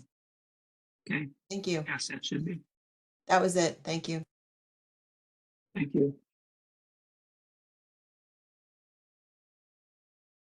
Okay. I've got one. This is Tara. So Sure. when you look at the title of that section, it says labeling of compounded preparations.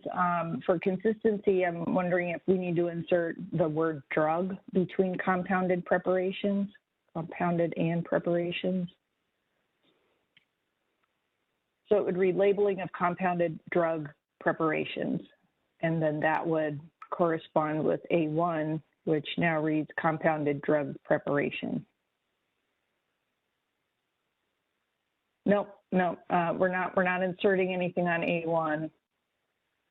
Yeah, just in the title there between compounded, yeah, insert it there. What, is that acceptable? Yes. I didn't know we had control over those labels, those, the wording. Okay. Anything else?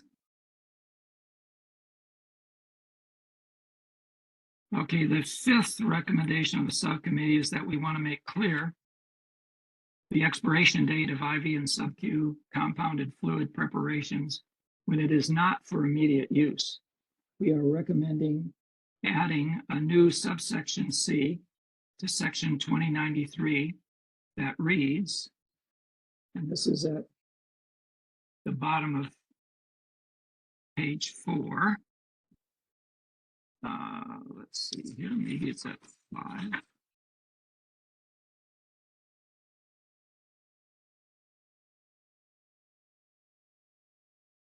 Subsection C, for a compounded intravenous or subcutaneous drug preparation that does not satisfy the definition of immediate use, the preparation shall have an expiration date of 24 hours after the preparation was initially compounded. The sixth and final section that I have is section 2094 to add IV and sub-Q labeling requirements. It was noted at the October 23rd, 2023 meeting that IV/sub-Q compounded drug preparations did not have labeling requirements, and they are needed for safety concerns. As such, the subcommittee recommends the following amendments to section 2094, labeling of compounded preparations. For logical sequencing, we moved section A to section C. I should say subsection. So now subsection A deals with the labeling requirements of office stock, which we already discussed on page 4. Section B is new and is as follows. All IV and subcutaneous compounded drug preparations for an animal patient that contains a sterile solution will be labeled with the following information. 1, name, strength, and quantity of the ingredients added to the sterile solution. 2, date and time of the initial preparation.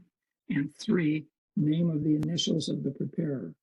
Section C is the same as the previous added language A, except for the introductory phrase, and I quote, in addition to the labeling specifications specified above, and then it goes on, all labeling of any dispensed compounding drug preparation shall comply with section B of section 2032.2, subsection B of section 2032.2. And that refers back to our normal regulations on drug labeling. Subsection D, as previously was approved.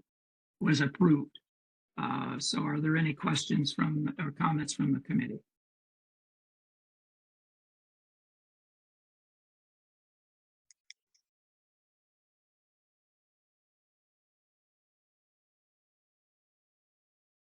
I have a question. This is Cheryl. Are there in this, just question for knowledge, are there any IM compounded medications, compounded medications that are given intramuscularly? I can't, large animal use? Dr. Grant? Not that would be office stock. Just That wondering. I can think of. We would need to give Dr. Miller, I don't know if Dr. Grant and you and Dr. Miller, I don't know. I know Dr. Miller worked on this with Dr. Sullivan, right? But Dr. Grant, do you know of any?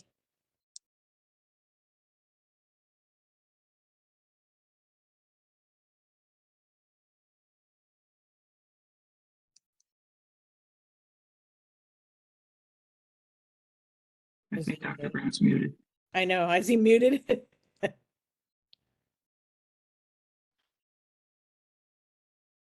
Dr. Grant. Oh, there you go. Sorry.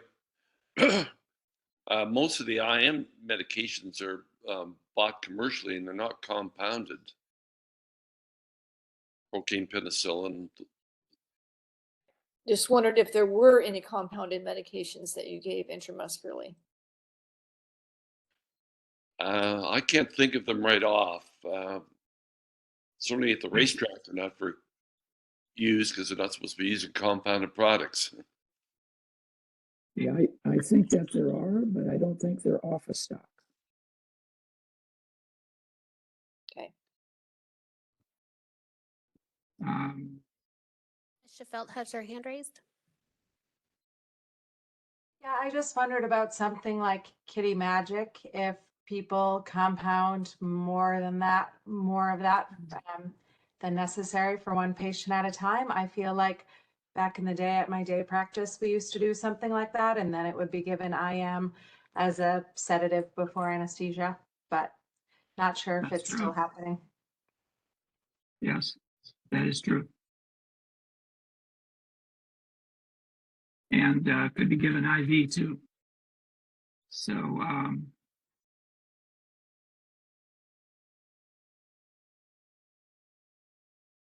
but we've got intravenous and subcu. So what you're suggesting is that we add IM to intramuscular also? Yes.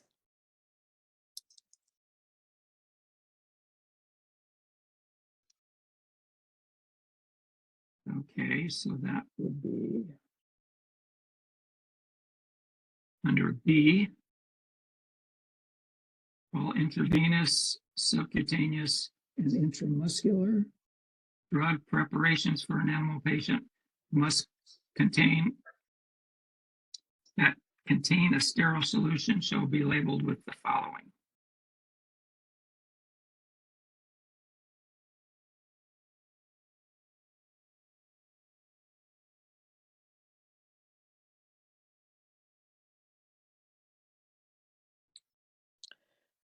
In parentheses there, you can put IM behind intramuscular. There you go. It's Okay, discussion on this. intra, because I know that you Intra, don't. Yeah, INT. Yeah, there you go.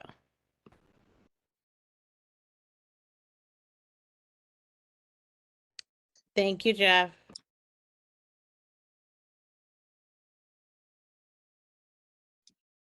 Any further comments or discussions?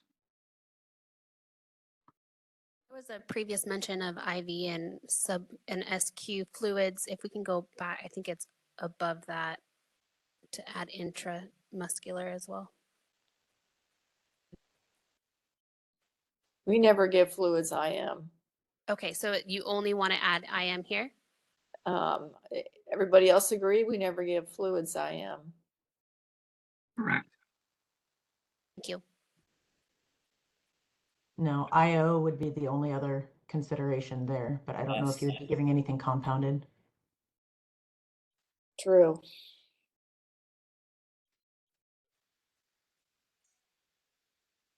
Okay, any other discussion or comments? Then I'll ask the moderator to open up for the public comment. Dr. Sequoia raised her hand. Oh, I'm sorry. Yeah, I think it's great we're adding IM, so we have to add that in the title heading, I think.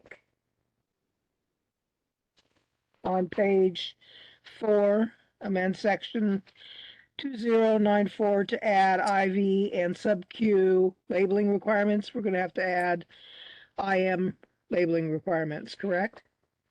You don't need to make changes to the memo itself, just the language, and we added it. So what you're seeing on your screen is the actual language. Thank you.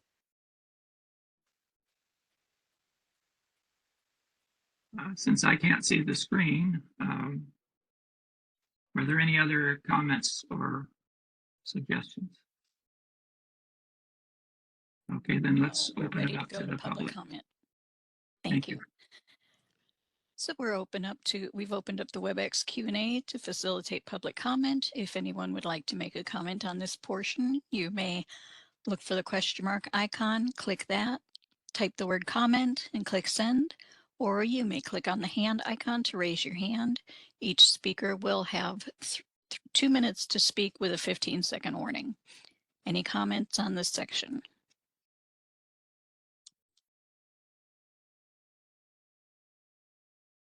I do not see any requests for comment. Shall I close the public comment? Yes, please. Thank you.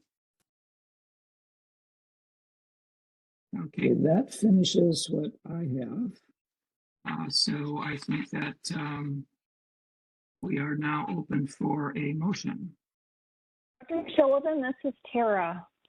Since we're adding intramuscular to the labeling, I just want to make sure that you consider whether or not there needs to be any specific compounding instruction under 2092. I'm looking at, we've got the subsection on page 4 of attachment 2. That's what I'm looking at. It's 2092E, notwithstanding subsections B and D for intravenous or subcutaneous compounded drug preparations for immediate use on an animal patient. There has to be specified information recorded in the animal patient's medical record. Is there any need to add IM medications to that subsection?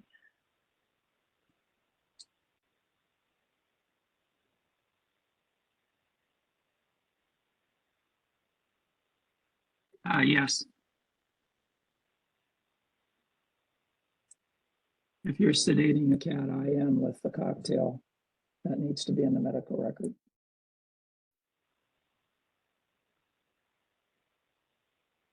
Good pickup.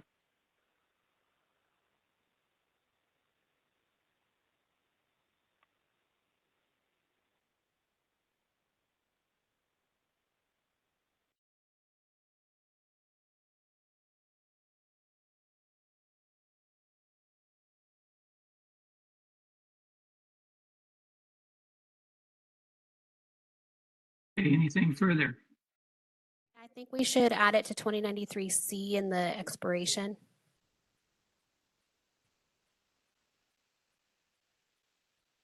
No,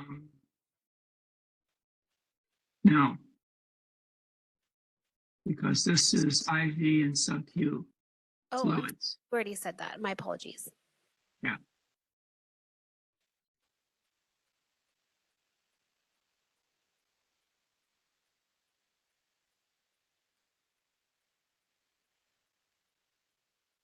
Okay. Anything further? If not, I would ask for a motion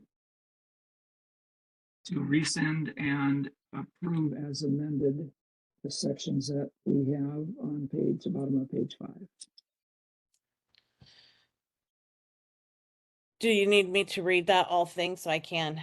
Yep. So I Please. can recommend the board to proceed as follows. Rescind the board's prior January 25th, 2023 motion approving proposed amendments to sections 2036.5, 2090, 2091, 2092, and 2094, and approve the proposed regulatory text for sections 2036.5, 2090, 2091, 2092, 2093, and 2094 set forth in attachment 2. And do I need to say anything in all the stuff we did as amended? I would just say as revised at this meeting. Okay, as revised at this meeting. Direct staff to submit the text to the director of the Department of Consumer Affairs and the Business Consumer Services and Housing Agency for review, and if no adverse comments are received, authorize the executive officer to take all steps necessary to initiate the rulemaking process, make any non-substantial changes to the text of the package, and set the matter for a hearing if requested. If after the 45-day public comment period, no adverse comments are received and no public hearing is requested, authorize the executive officer to take all steps necessary to complete the rulemaking and adopt the proposed regulations as described in the text notice for 16 CCR sections 2036.5, 2090, 2091, 2092, 2093, and 2094. Second to the motion. I second that. Thank you. Nice. Any discussion on the committee? Kathy. Hey, yeah, I just should it say on the line direct staff to submit the text to the director submit the revised text to the director? Or is that obvious? I think since we said as revised at the beginning, that it's implied, but Okay. you could add it if you like, but I think it's implied since we said that at the beginning of the introduction of the motion. Okay, that was my only question. Okay, if there's no other comments or questions, we'll open it up to the public for a public comment. And if anyone would like to make a comment on the motion, you may look for the question mark icon, click that, type the word comment in the text box and click send, or you may click on the hand icon to raise your hand. Are there any comments on the motion?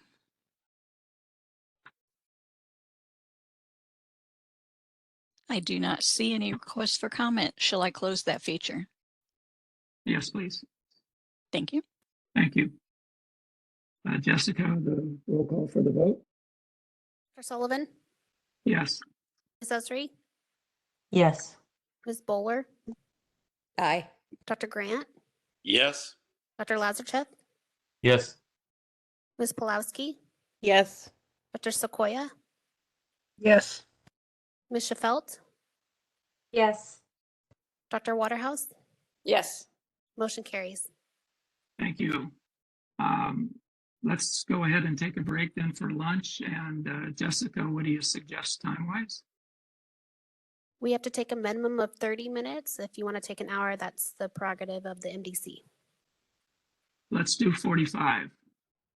So we will, let's be back at 1 o'clock.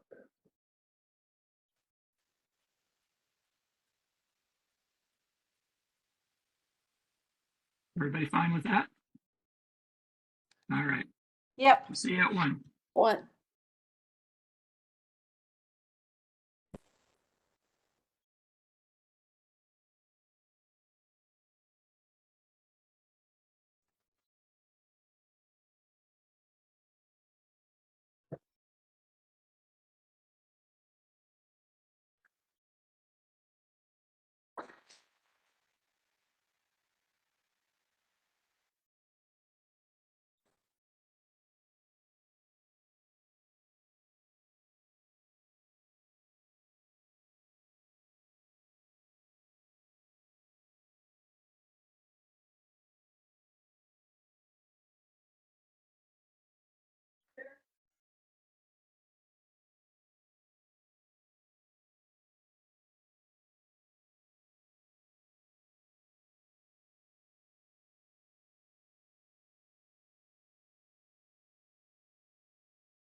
Good afternoon.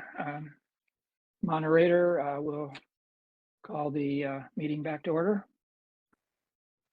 We are ready for you, and legal can certainly give their opinion on whether you need to do a roll call again. We don't, as long as we have all the members back and we can see them on camera. So there's a couple members that we are waiting on. Thank you for the clarification. Okay, are we set, Jessica? We need a few members to come back on camera. We do have a quorum, but we'd like them back on camera. All right.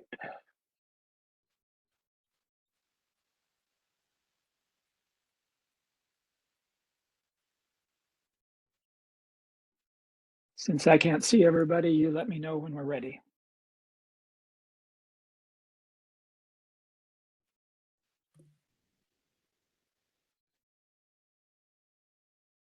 We can go ahead and get started just in the interest of time because we have a quorum. Okay, thank you.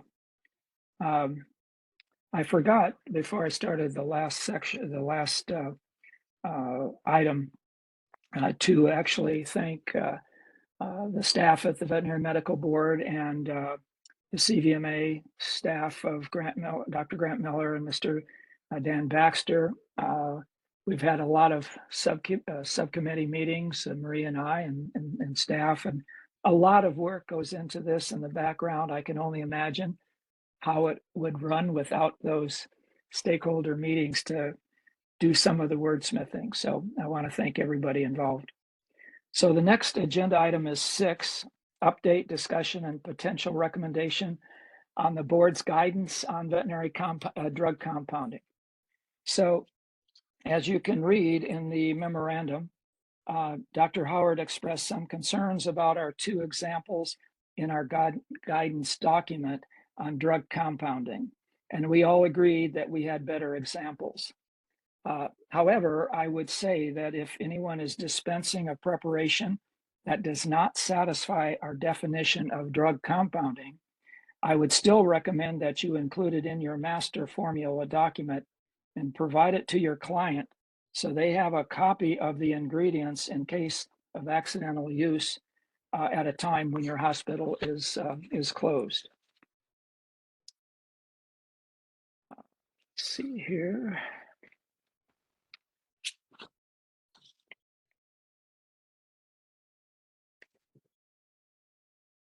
Okay, so basically what we have done, and you can see with the memorandum, what we have done is we have removed the 2 examples that we have used, and then in your packet on page 6 and 7, you see what we have substituted.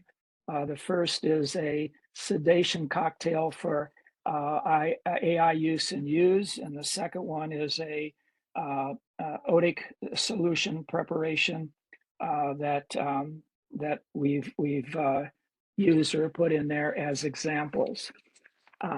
I don't have anything else to add on that. I think it's pretty straightforward. I think these 2 are much better examples. So I will open it up for discussion, see if Marie has any comments to this, and then we'll open it up to the committee and then to the public. Yeah, I apologize for not catching this sooner, but it looks like on page 3 on the AI U cocktail example, we didn't update item 3. I believe that should read 30 days from the date of compounding or the shortest expiration date of any ingredient in the compounded drug preparation. Correct.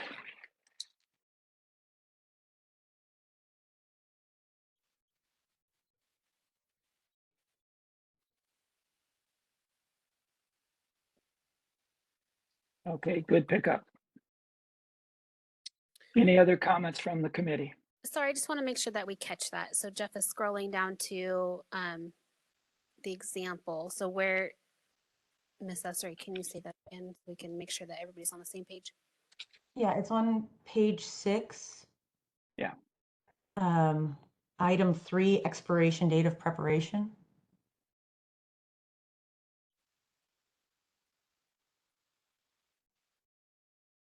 That's page 7.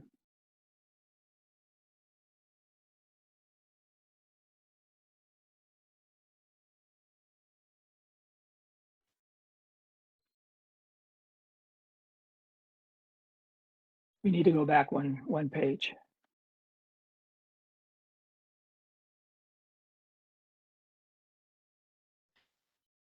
Yeah, so it should read 30 days from the date of compounding.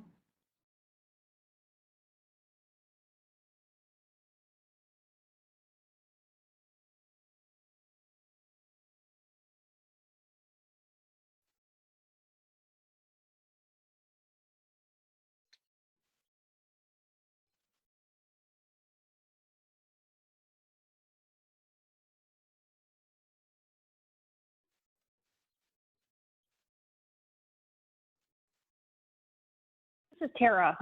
So for clarification, item 3, so you're striking everything from day of collection through the end of that sentence? Or, okay, so what's being removed and replaced? Day of collection of serum is being replaced. With the date of compounding, and then it continues to read or the shortest expiration date. Is that correct? Yes. Thank you.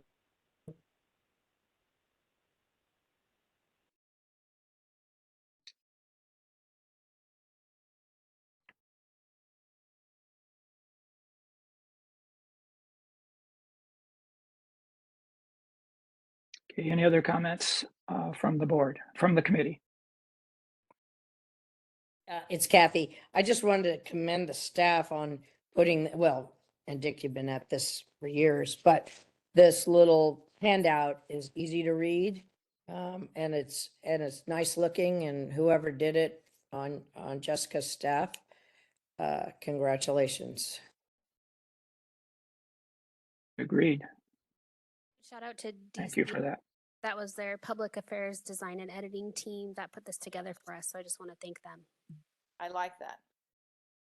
I have a question on the specific one on the U sedation cocktail, on why it's labeled laparoscopic AI U sedation cocktail, because you could use this for treating a wound, right? Suturing up a laceration.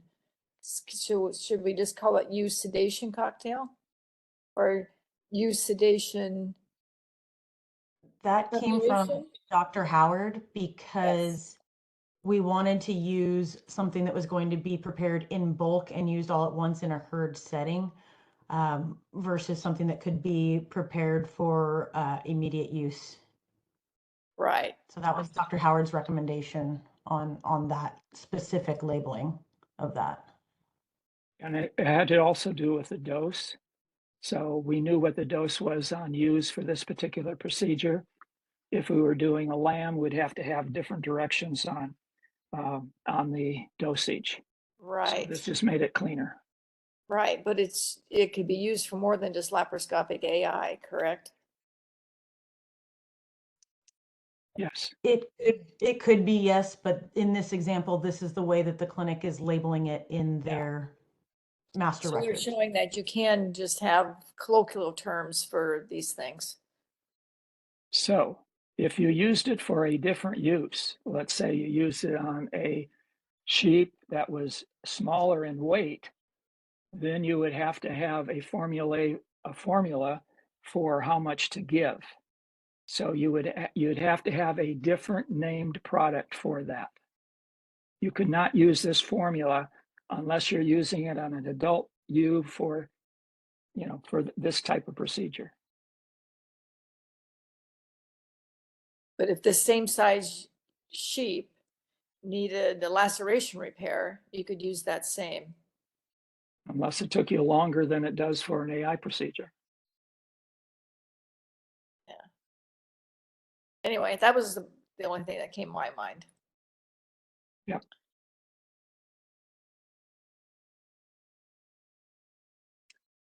Any other comments from the committee? If not, we should, I'll ask the moderator to open it up for public comment. Perhaps we can have a motion and then open it up to public comment. Okay. May I have a motion? Dick, I'll move it. Excuse me, move to, I think, recommend the board replace the existing guidance on veterinary drug compounding with attachment 1 as amended today. Second. I'll second. Okay, is there any further discussion from the committee? For the record, we have Ms. Bowler who made the motion and Pulowski beat Dr. Grant to seconding.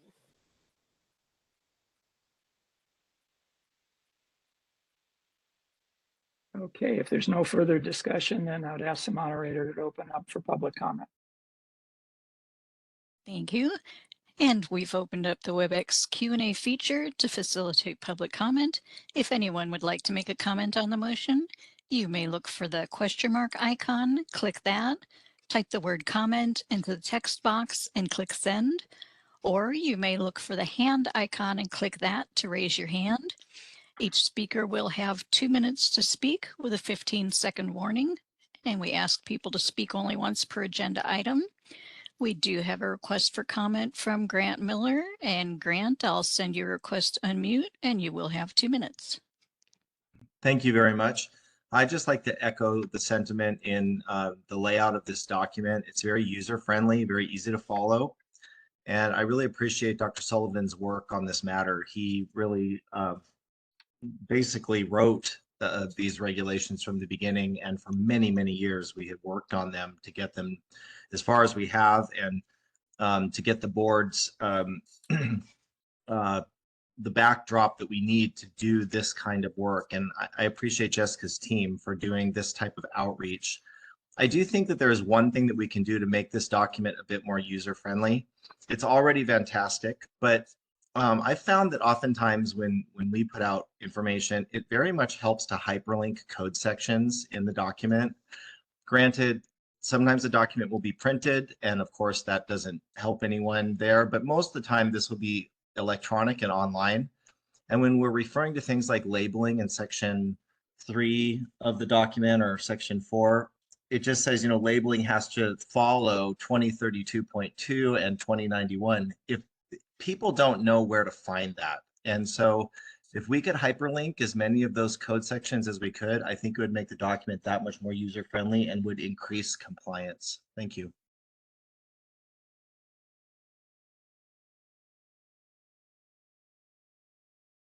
And I do not see any further requests for comment at this time. Shall I close the public comment feature? Yes, please. Thank you. Thank you for that suggestion, Grant. We'll see how that can be incorporated on the online material. Okay, so Jessica, for a vote. Sure, and just a real quick note, the document itself, not the posted document, the actual document does have hyperlinks throughout for every single statute and regulations that's referenced. I personally went through and did it. It looks like when it was posted, the links just didn't transfer over. So I apologize for that, but the intent is to have a hyperlink to every reg.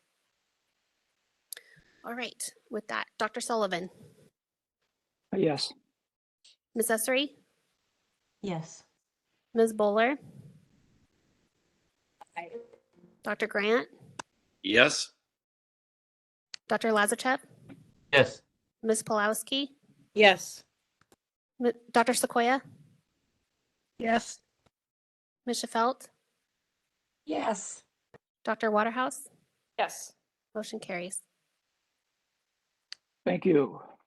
Can I say thank you, Dr. Sullivan, for all your work, because I know how long you've been working on this and how hard it was. So I appreciate all that you've tried to do, all that you've accomplished doing. And so thank you very much. Yeah, no, you can't say that. Thank you. Thank you. Well, Marie had a lot of work in it, and so did the task force, the working group. So it was definitely a group effort, and it's a working document, so we'll still be working on it, I'm sure. So agenda item 7, update, discussion, and potential recommendations on frequently asked questions. And I will turn this over to Christy and Cheryl, and I will just kind of do a little monitoring here in the background, but it's yours now. Thank you. So yes, I'm going to go over Assembly Bill 1399 regarding telemedicine, and then Dr. Waterhouse will do 669. And yes, one has to do with RVTs, but Dr. Waterhouse was very passionate about 669. So we're gonna let her handle that. So let me just go over. So after each legislative session, board staff developed outreach materials for consumers, licensees, and stakeholders so they understand the impact of new legislation. Due to the controversy and confusion surrounding recently passed legislation regarding new statutory provisions for the veterinary client-patient relationship, AB 1399, and registered veterinary technician, RVT agent authority to create a VCPR on behalf of a veterinarian, SB 669. Board staff requested assistance from the MDC and the board in drafting frequently asked questions for these new laws that go into effect, well, that went into effect on January 1st. So we've attached some FAQs. And so Dr. Waterhouse and I, as owners of multi-veterinary practices and MDC members, reviewed and provided input on the proposed answers. So what we have here, we'll start with AB 1399. Assembly Bill 1399 went into effect on January 1st and places in statute the requirements for a VCPR for a veterinarian to prescribe, dispense, or administer a drug, medicine, application, or treatment of whatever nature for the prevention, cure, or relief of a wound, fracture, bodily injury, or disease of animals as specified. BPC 4826.6, that's what we're going from. AB 1399 also clarifies the requirements for providing veterinary telehealth. And provided below are frequently asked questions the VMB has received from the public on the new laws and answers here too. So these are just provided for guidance to veterinary professionals implementing the new laws. If there are any interpreted discrepancies between these FAQs and the text of the statutes are controlling and the board will enforce the statutes. Veterinary professionals should always review the statutes. So what we did is these are some questions that came up through a lot of different people, whether it's from the profession, attorneys, people coming in the, hospitals, and some things that we came up with. We can go through and talk about them, but, the first one, California licensed veterinarian use telemedicine. Did everybody read these? Does anybody have any questions on them? I guess is where, do we have to go through them one by one? I would assume you all read them. And do any of them go through them one by one? Want to go through them? Okay, so can a California licensed veterinarian use telemedicine to establish or continue treatment within an existing VCPR with an animal patient originally from California but not in California? So you can, if you're reading in the bill text, it clearly states that and this is both question 1 and 2. No, so the California licensed veterinarian must provide veterinary medical services via telehealth. The animal patient must be located in California. And I'll address the second part in a second, but it clearly states that it is the veterinarian's responsibility to ask the question, where is the animal? And the veterinarian must be in California. So that's the veterinarian's responsibility. And that actually comes into play in a question that we're going to address later. Authorizing a refill of an existing prescription for an animal patient located out of the state is not considered telehealth.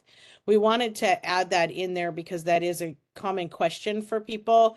What if the pet is traveling? Can we refill a prescription of a pet we've seen and we just need to refill a prescription, but they're traveling? That's not considered telehealth because they've already established that VCPR and they are just refilling a prescription. So I'm going to take questions after the number 2, but does the client providing a California address suffice to satisfy the requirement that the animal patient is located in this state? Again, no, the veterinarian must confirm with the client the animal patient is located in California at the time the telehealth services are being provided. So this is, again, it is saying that they must be in California, and it's, again, the veterinarian has to verify this information. It is on the veterinarian to make sure that they are located in California, that the pet is located in California, and the veterinarian must be a California licensed veterinarian. Okay. Yes. To clarify, in your when you were addressing number 1, you made the statement, but that the veterinarian had to be in the state. It's the animal that does. The veterinarian does not, correct? So only a person who holds a current license to practice veterinary medicine in the state is authorized to practice veterinarian medicine via telehealth on an animal patient located in the state. Okay. So Just that's wanted to how put it- that reads. That is how Thank that you. reads. But just to clarify, so the veterinarian has to be licensed in California, but he doesn't have to be located in California, true? True. I believe that's true, and I'll let Tara answer that for sure. But yeah, it does not say that. It says it's a California licensed veterinarian. It does not say they have to be located in this state. This is Tara, Board Counsel. I agree with that statement. The veterinarian can be located anywhere as long as they have a California veterinarian license. It's the focus here is on the location of the animal patient. They must be in California for the veterinarian to provide telehealth to the animal patient. Thank you. Okay, so Is Kathy, Chrissy, are you going to take questions on each one or after you finish doing them all? What's the best? I will do however you would like to do it. I would suggest 2 or 3 That's what I was questions thinking. and then take Yeah. questions. I think I could go through because one and 2 are related. I could do 3 and 4 and then take questions. Okay. So I'm sorry, my question on 2. Sorry, scanned over, but I is couldn't see. clarification on, you said it's incumbent on the veterinarian to ask the client whether or not the animal is in California. So if I'm interpreting what you said correctly, what we have to do is ask, is Spot in California? Client says yes. We write that in the medical record, and then if it turns out the client lied to us, Dr. Sequoia, you're cutting out. I heard, but if the client lied to us. held responsible. Okay. Did you hear the stuff before that? So it is yes. So you have to document. I mean, I don't know how they would prove that they lied to you, but it's you must document. It's not based on the address that is on record of the client. Correct. It's based on the veterinarian must ensure that they're asking and documenting that the patient is in California. So it has to be documented in the medical record. Right. But I'll give you an example. So John wants to do telemedicine and wants a prescription for Spot, who he says is in California. However, he then goes and gets something from a pharmacy in Florida by having sent the prescription to Florida, given him the prescription, he chooses to fill it at the Florida pharmacy. That to me would argue that animal is not in California, but that's sort of after the fact. So I guess once I've documented, I'm clear, right? I mean, he's taking a prescription. That's different than that's a prescription outside of California. That's not relating to practicing telemedicine. Yeah, but the presumption is that animal is where the prescription's filled. But okay, I think I get the gist of it. Thank you. Okay. Kathy, did you still have a question? Well, yeah, and it's on 2 as well. When I first read it, I thought, so the veterinarian must confirm that the animal patient is, and I'm wondering, how do they do that? Should we give them suggestions of how?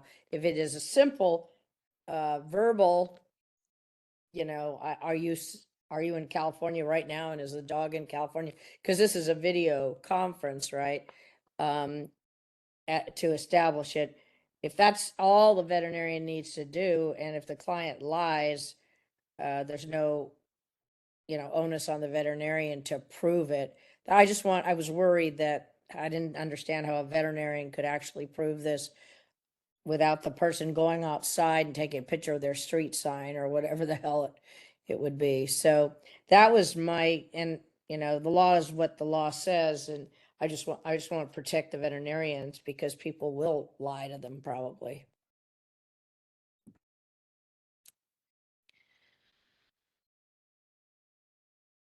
I don't disagree, but I also feel that if the veterinarian is going to practice telemedicine, they need to understand the law and they need to protect themselves. Right. I'm just wondering if we should give them examples of how they can confirm, but there may be no real easy examples for that. Yeah. Yeah. I mean, we're saying that the address is not sufficient, right? So how they confirm that, I guess, is really, yeah, that's, I mean, it's a good point. I don't know how they confirm with the client, but they, I mean, I think by stating with the client and they're asking the client, are you located in California? Where's your location? But that being said, there are other questions that are coming up that I think is a way to confirm. And I think that that is something that can help answer that question. So, because the veterinarian has to be aware of hospitals in the area for which they're treating that patient. And so if they're not, if they can't give that client, you know, hospitals, then, and that client saying, oh, I'm in this location, and they're not really in that location. So I think it's just, you know, that's their backup. And so that's then on the client because they were given this information. And that's, so it's just a secondary way of saying they are confirming the location because they have veterinary hospitals, they have emergency hospitals, they've given them this information and they're prepared. They're confirming by all of these methods. So I'd like to just clarify that the statute itself does not state that the veterinarian must confirm the patient is located in this state. It's recommended that they confirm. Otherwise, it's the statute itself and we're looking at F, only a person who holds a current license to practice veterinary medicine in the state is authorized to practice veterinary medicine via telehealth on an animal patient located in this state. And so if we received an allegation that the patient was not in this state, we would obviously write to the respondent and ask for a response to that allegation, and we would take into account any mitigation that the respondent provides to determine the next steps. But I would recommend against being very specific in examples of how to confirm, since it's not even specifically in statute. It's more to Christy's point of a CYA for the veterinarian. So when we say the veterinarian must confirm with the client, that implies to me that that's what the law says. So should it be? We can change it. Should confirm? It is recommended the veterinarian confirm potentially.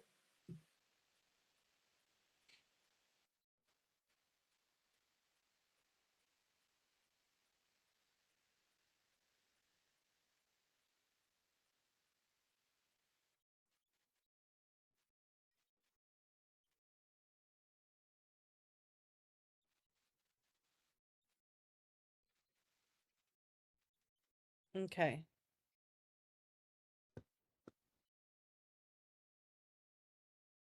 Okay, I don't see any other hands. Okay, go for some public comment. Yep. Moderator, could you open the? Thank you. Yes, thank you.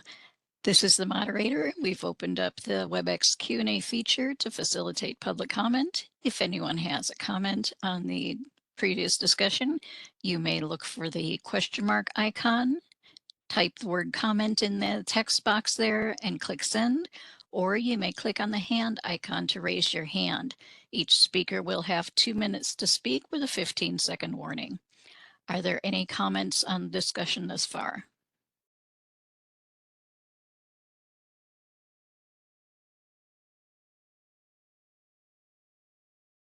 I do not see any requests for comment. Shall I close that feature? Yes, please. Thank you.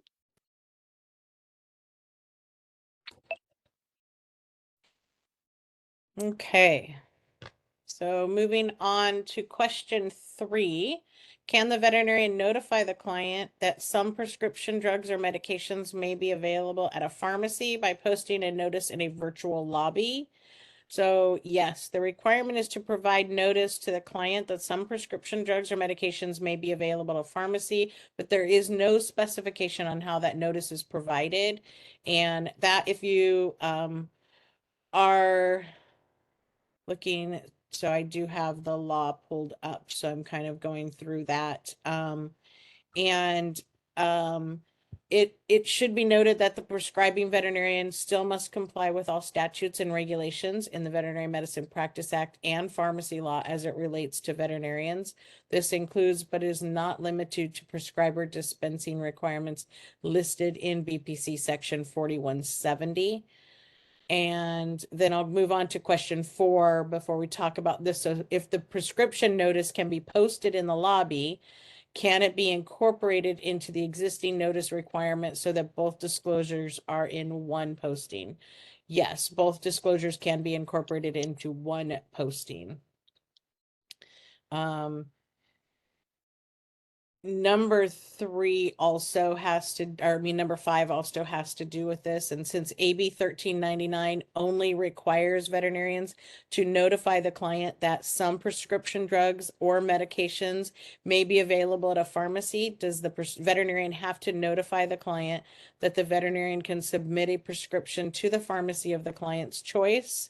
Yes, the veterinarian must provide the client with written disclosure that the patient has a choice between obtaining the prescription from the veterinarian or obtaining the prescription at a pharmacy of the patient's choice. In addition, before prescribing, the veterinarian must offer to give a written prescription to the client that the client may elect to have filled by the prescriber or by any pharmacy. So, I mean, that's from 4170. So that's already in existing law. So, both 3 and 5 have existing BPC 4170 in there. And then number 3 is in there. It's the way the law states, it's the veterinarian shall notify the client that some prescription drugs or medications may be available at a pharmacy, and if requested, the veterinarian shall submit a prescription to a pharmacy that the client chooses. That's exactly how the law reads. So any questions on 3, 4, or 5? Christy, number 5, I think there's a little thing that should be cleared up. In the first sentence, it says at the end of it, at a pharmacy of the patient's choice. I think it should say at a pharmacy of the client's choice, which it does in the following sentence.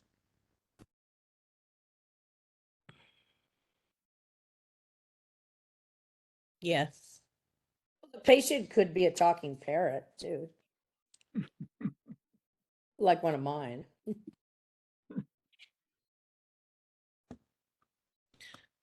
Okay. Dr. Waterhouse? The question for Jessica and Tara. So can this requirement be met only by a notice in the lobby?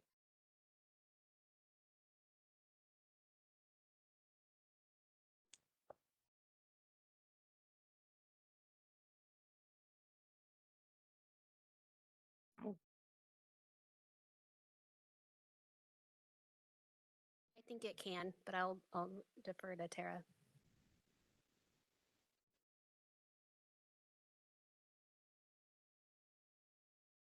So are you referring to the requirement in 4826.6 or the disclosures in 4170 or both? Both. So let me try to read 4170 quickly. And Jeff, yes, Well, I believe your highlight should be client.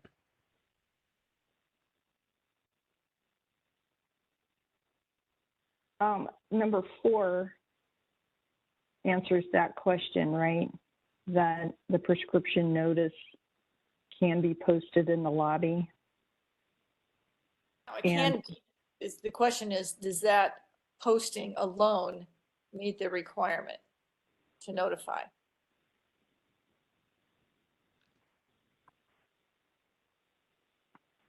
Yes. Thank you.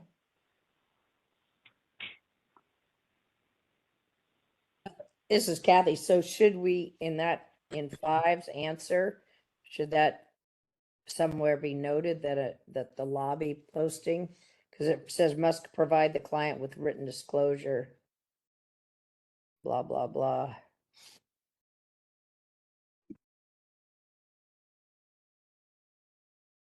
think for number 5, it's not specifying where.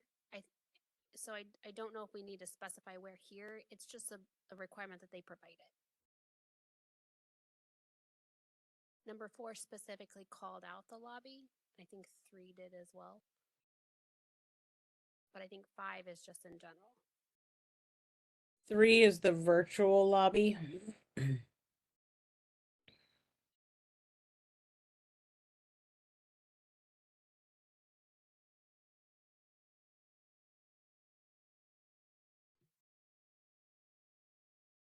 And 4 reads as, to me, since we already have a posting in the lobby, can the existing notice, does that mean that since we have an existing notice, are we covered?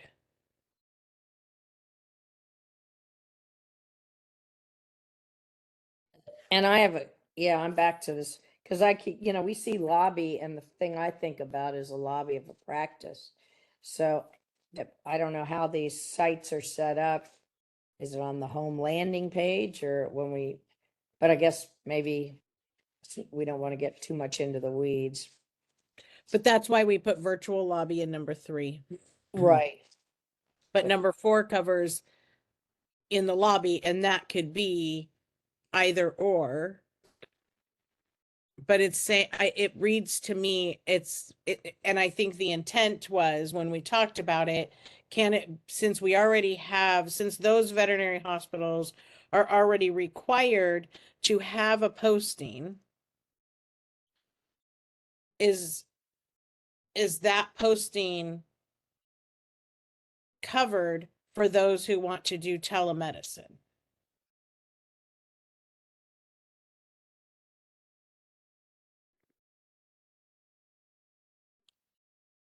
So if we are going to do telemedicine, then we already have if we have a posting in the front lobby, is that enough? I think Well, if this you're is doing Tara. it on telemedicine, you're doing it on telemedicine, it has to be posted there too.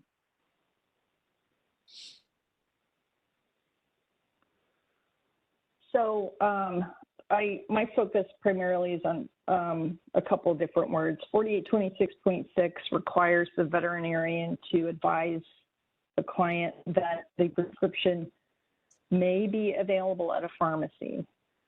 So if that's at the veterinary premises, and this disclosure is being provided likely in the lobby, that's one thing. But if it's telehealth, the veterinarian is not physically dispensing the medication at that time of the telehealth appointment, right?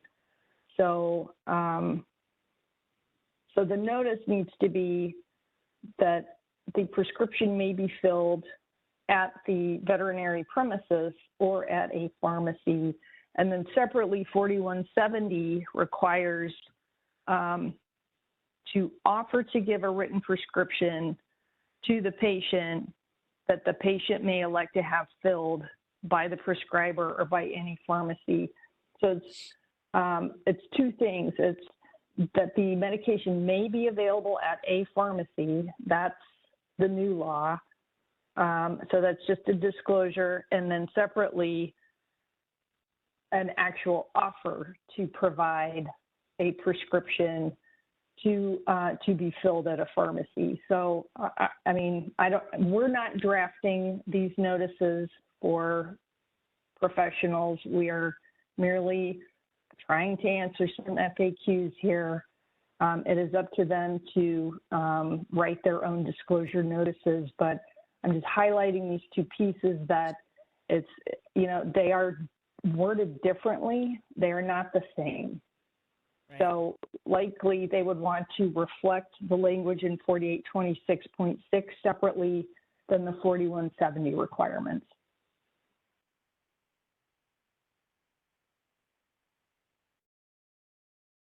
Yeah, if you have a virtual lobby, you should post it in your virtual lobby. If you have a lobby, you should have it in your lobby. Dr. Sequoia? I think given that we're discussing this in detail, if the staff could come up with perhaps a sample of a notice for both a brick and mortar lobby and a virtual lobby, that might be very helpful to people, to licensees.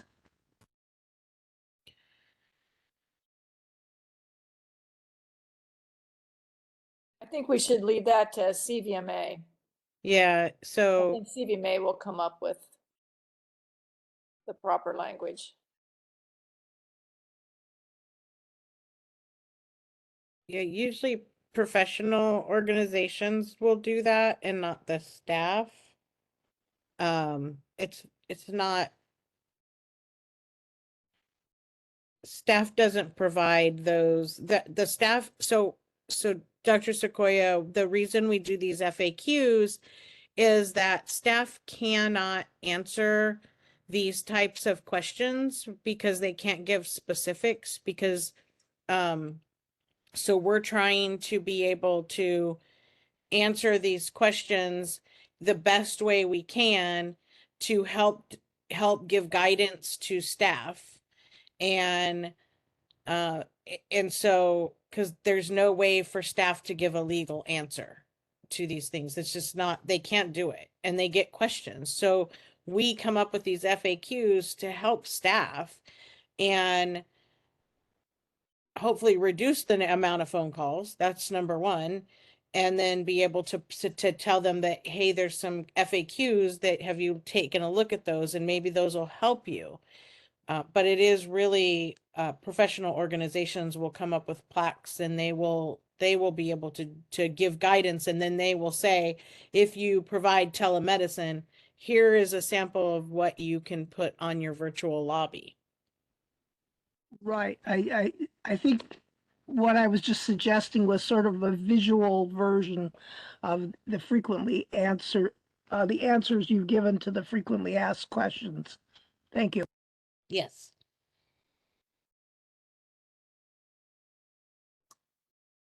So, okay, any other questions 3 through 5?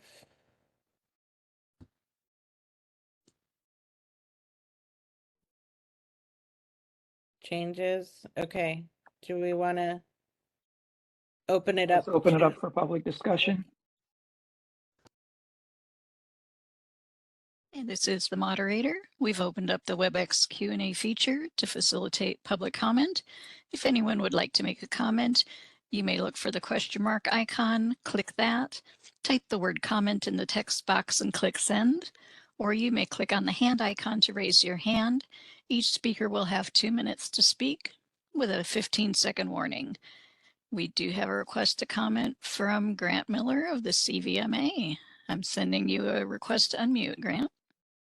Thank you. There Yeah, you to go. confirm, the CVMA does print plaques for numerous required notices, and all we need is to ensure that the VMB approves these FAQs so that we can then spend thousands of dollars to reprint all of our plaques. So we're not going to do that until we are absolutely sure that the VMB is in agreement that the workplace posting can suffice for the notice.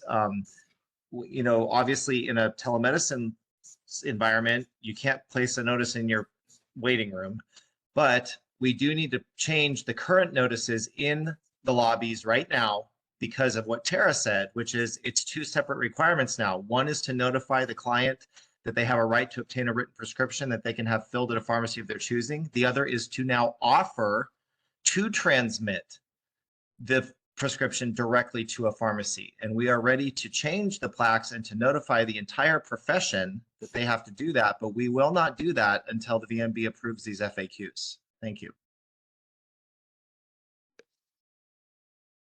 And I do not see any further requests for comment. Shall I close the public comment feature? Yes, please. Thank you. Let's go ahead and take the rest of the questions on page 3, and we'll go page by page. Okay. Okay, so number 6, what are the privacy protection laws with which the veterinarian practicing veterinary medicine via telehealth must comply? So veterinarians practicing veterinary medicine via telehealth must comply with BPC section 4857, since veterinarians may be subject to civil actions not under the jurisdiction of the board for negligent release of confidential information. Veterinarians may wish to familiarize themselves with laws related to such civil actions. So that's just a recommendation, not a recommendation, strongly recommended. If you're going to practice telehealth, then you need to know the privacy protection laws. And 4857, look, it is very clear in there. If the client does not provide, number 7, if the client does not provide the veterinarian with the animal patient's relevant medical history or medical records, can the veterinarian provide veterinary telehealth for the animal patient? So telehealth cannot be used if the veterinarian does not obtain and review relevant medical history for the animal patient. However, medical records are not required to provide the relevant medical history. If medical records are available, the veterinarian would have to obtain and review those medical records. And then number 8, if the veterinarian is required to obtain and review the animal patient's relevant medical history and there isn't any, does the veterinarian have to terminate the telehealth appointment? The veterinarian could not comply with the requirements for providing veterinary telehealth without having historical knowledge of the animal patient by obtaining and reviewing the animal patient's relevant medical history. So it's in the law, it says that they have to have historical knowledge of the animal patient by obtaining and reviewing the animal patient's relevant medical history. So, and if available, the medical records. So the veterinarian has to have some knowledge of the patient. So it's vague but clear, right? In the law. So that's how it's written. That I think this is probably one of the most important parts of the FAQs that veterinarians need to understand before practicing telemedicine. So any questions on 6 through 8? Kathy, I've got a couple. This is on 7 and 8, but I read them. They seemed a bit confusing to me, but then after I reread them, I got it better. And I realized that on 7, I was thinking, why can't you just answer no? And then telehealth cannot be blah, blah, blah to make it clearer. But then you have the option of getting medical records, and then you could provide the telehealth consult, I guess. But in question 8, why can't we just say yes? The veterinarian could not comply with the requirements. Just make it at the beginning of it, just so it's a little bit clearer, unless I'm misreading these things. Well, I took note on that section also, because in H2, the word says the client may transmit. It doesn't say that they have to. So I think it's pretty weak.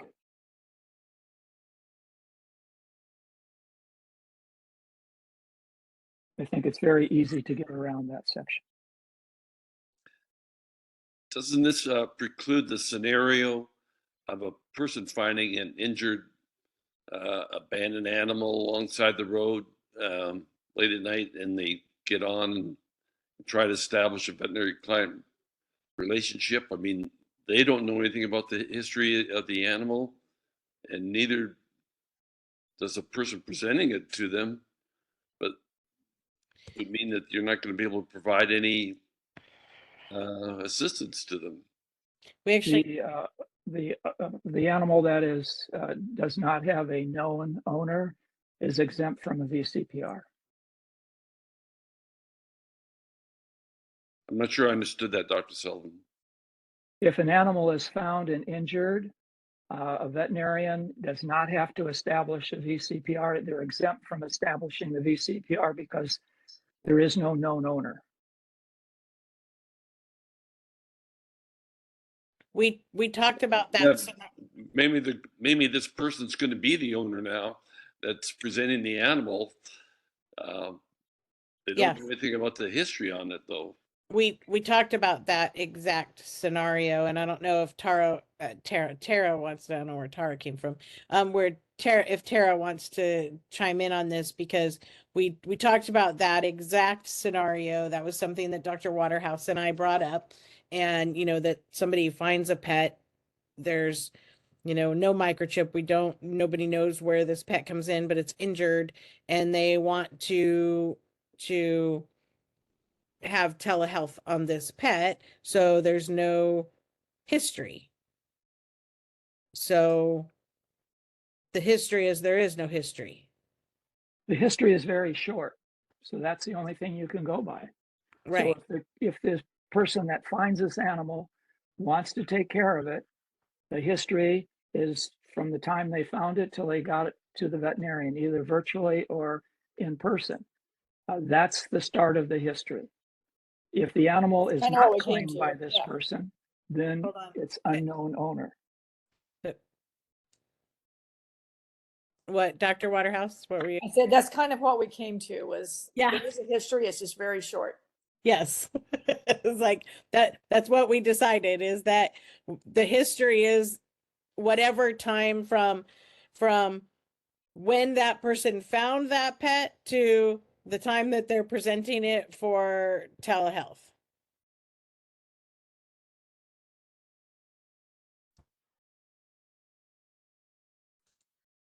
Could we expand that session then to give an example if a abandoned animal is found, that you can still provide telehealth? We did not come up with examples for telehealth.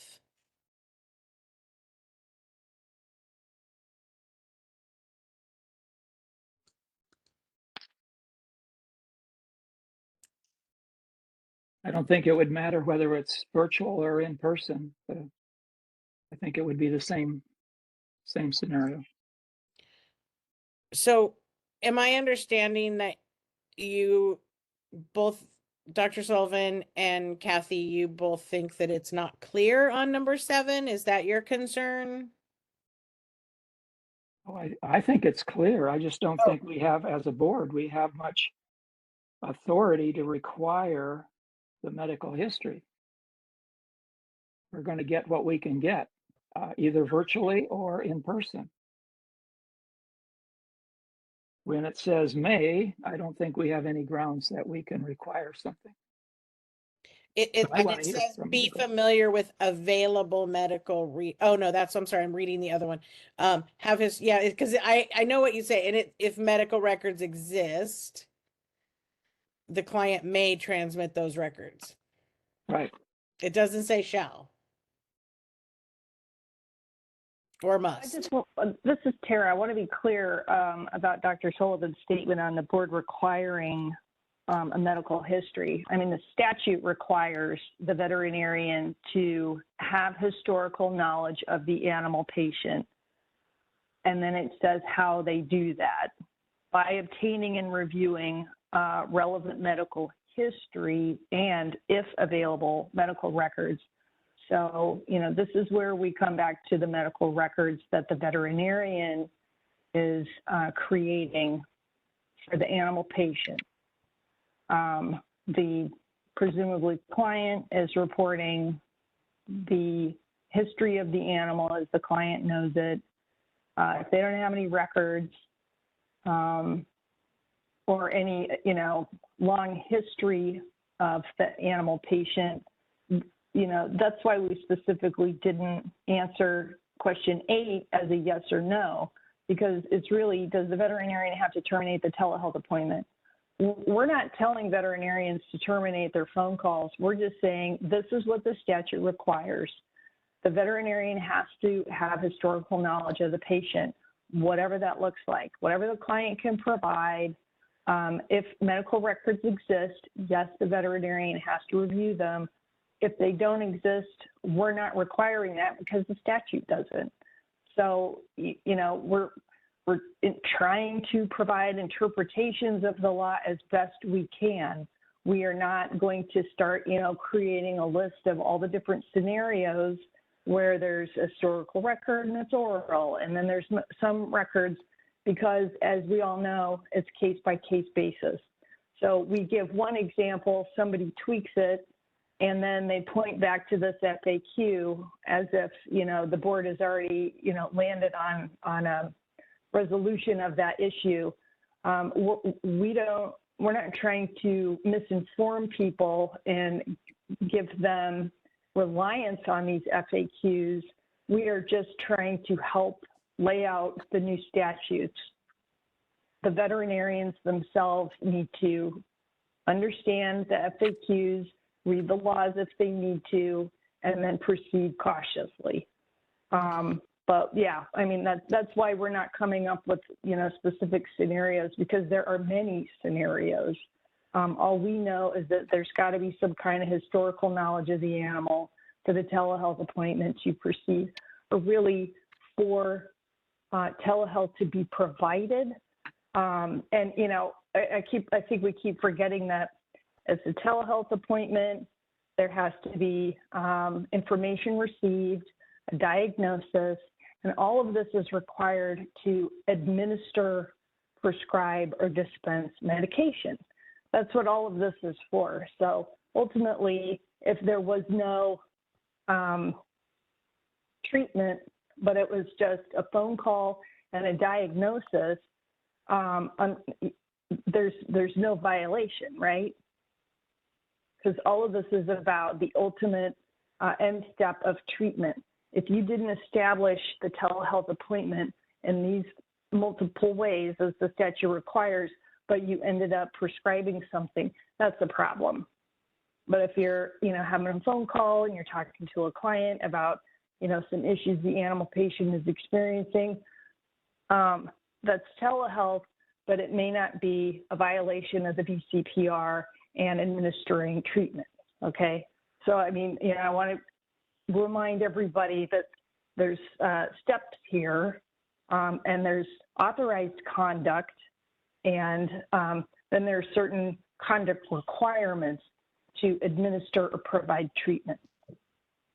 And I want to follow up with what Tara was saying. If anybody's written FAQs, it's these questions in the way, and Dr. Waterhouse, you can comment on this. When we write one question, we find that one question doesn't really, we get that one question and we realize that one question leads to another question that we have to answer. So that one question turns into 3 questions. And so it's not, you can't write a yes or no, because if we did yes or no, we would end up with probably about 50 FAQs. And that's just to answer one question, right? Because then we would be doing scenario questions, and it doesn't really, that's not the intent.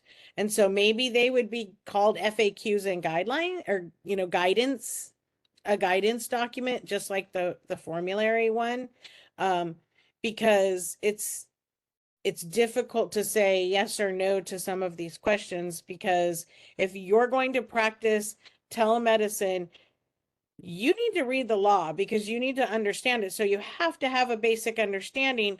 These are just things to give you guidance in practicing telemedicine. And we're doing our best to answer some of these confusing pieces of the law because this is a law that was written that doesn't quite fit into all of the other parts of the Veterinary Medicine Practice Act. It's really difficult. It doesn't fit. And as Tara has said more than once, Tara and Jessica didn't write these laws because if they had, they would be more clear and would Right. fit our practice more clearly and better. But anyway, we're just in the point of trying to provide some information without trying to delve too deeply into it. So yes, it's a fine line on trying to write FAQs without getting too deep in the weeds.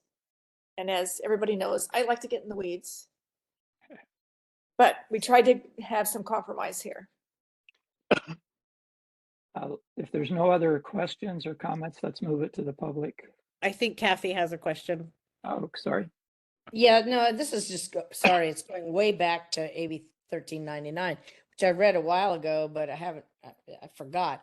So, and in questions 7 and 8 seem, I guess they imply, if I am a client and I call for video telehealth conference with some vet that, does that service, the vet, if I have records, I have to send them to that vet or give a verbal medical history of the patient prior to the veterinarian assessing my dog or cat or whatever, right? Because it does say that they have to look at the records or the history before acting.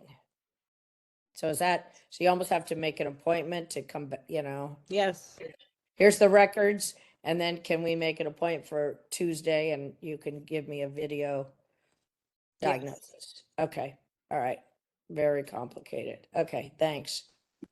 I don't think it says that. Well, it's not, it doesn't say that. Well, yeah, but it's not saying that. The veterinarian needs to review either the medical records or the history. Okay, that's That's what I'm reading in these answers.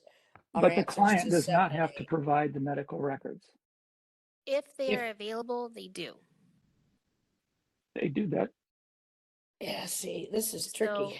H2 It says knowledge of the animal patient by obtaining and reviewing the animal patient's medical history and, if available, medical records. So if the medical records are available, the veterinarian has to review them. I was saying they didn't need to make an appointment and they didn't say all that, but yes.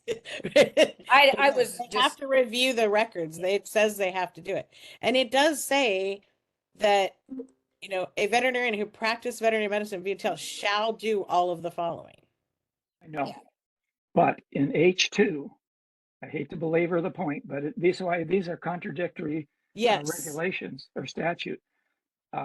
It says have historical knowledge of the animal patient by obtaining and reviewing the animal patient's relevant medical history and, if available, medical records.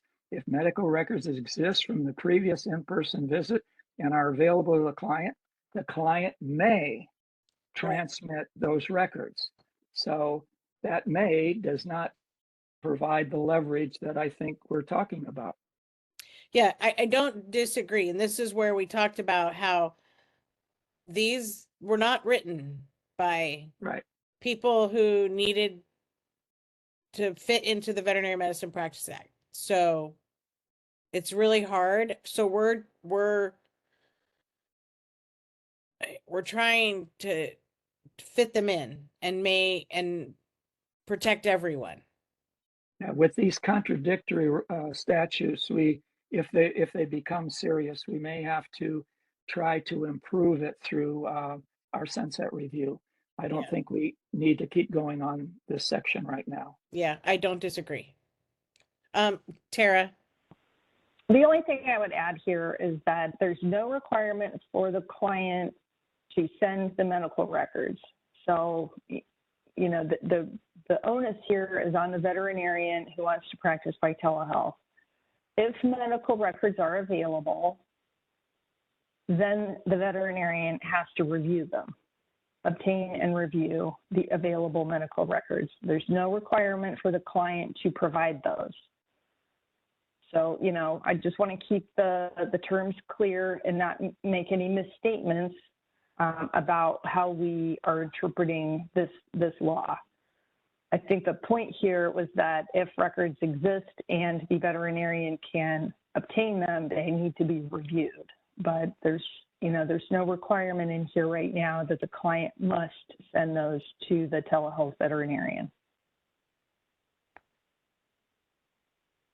Okay, let's go to public comment on this section, and then we'll move on.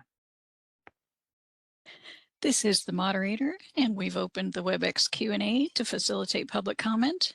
If anyone would like to comment on the most recent discussion, you can either click on the question mark icon, type the word comment, and click send, or you can click on the hand icon to raise your hand. And each commenter will have 2 minutes to speak with a 15-second warning. We have a request to comment from the California Veterinary Medical Association. I'm going to send you a request to unmute your microphone, and you'll have 2 minutes. You're unmuted. CVMA. Thank you. Yes. Are we okay? Yep. Okay. Hi, everyone. This is Dan Baxter at the CVMA. Really appreciate the discussion. As you might know, Dr. Miller and I gave a couple of webinars last week dealing with 669 and 1399, and a lot of the questions that we were receiving, including those pertaining to location, are actually being answered here today. So thank you for the discussion. I would propose eliminating question and answer number 8 from the FAQ document, and here's why. When I conclude question and answer number 7, I come away with a clear sense of what the lay of the land is. I understand that the medical history can be provided via documentation or via an oral recitation, which sometimes occurs in absence of documentation. When I then turn to question 8, and especially reading that in combination with 7, I feel like 8 muddies the waters a little bit. I feel like the average Joe, average Jane could easily review number 8 and conclude that medical records are an essential component to the rendering of telehealth here. It talks about obtaining, it talks about reviewing. It seems to almost contemplate the necessary existence of a thing or an item in a way that number 7 does not. So I understand, obviously, I think we might have even been the one to submit that question number 8, but I think when you take into account what 7 already says, I think it already answers the question, speaks to the issue adequately, is clear. I would propose maybe letting number 8 go. So thanks for your consideration.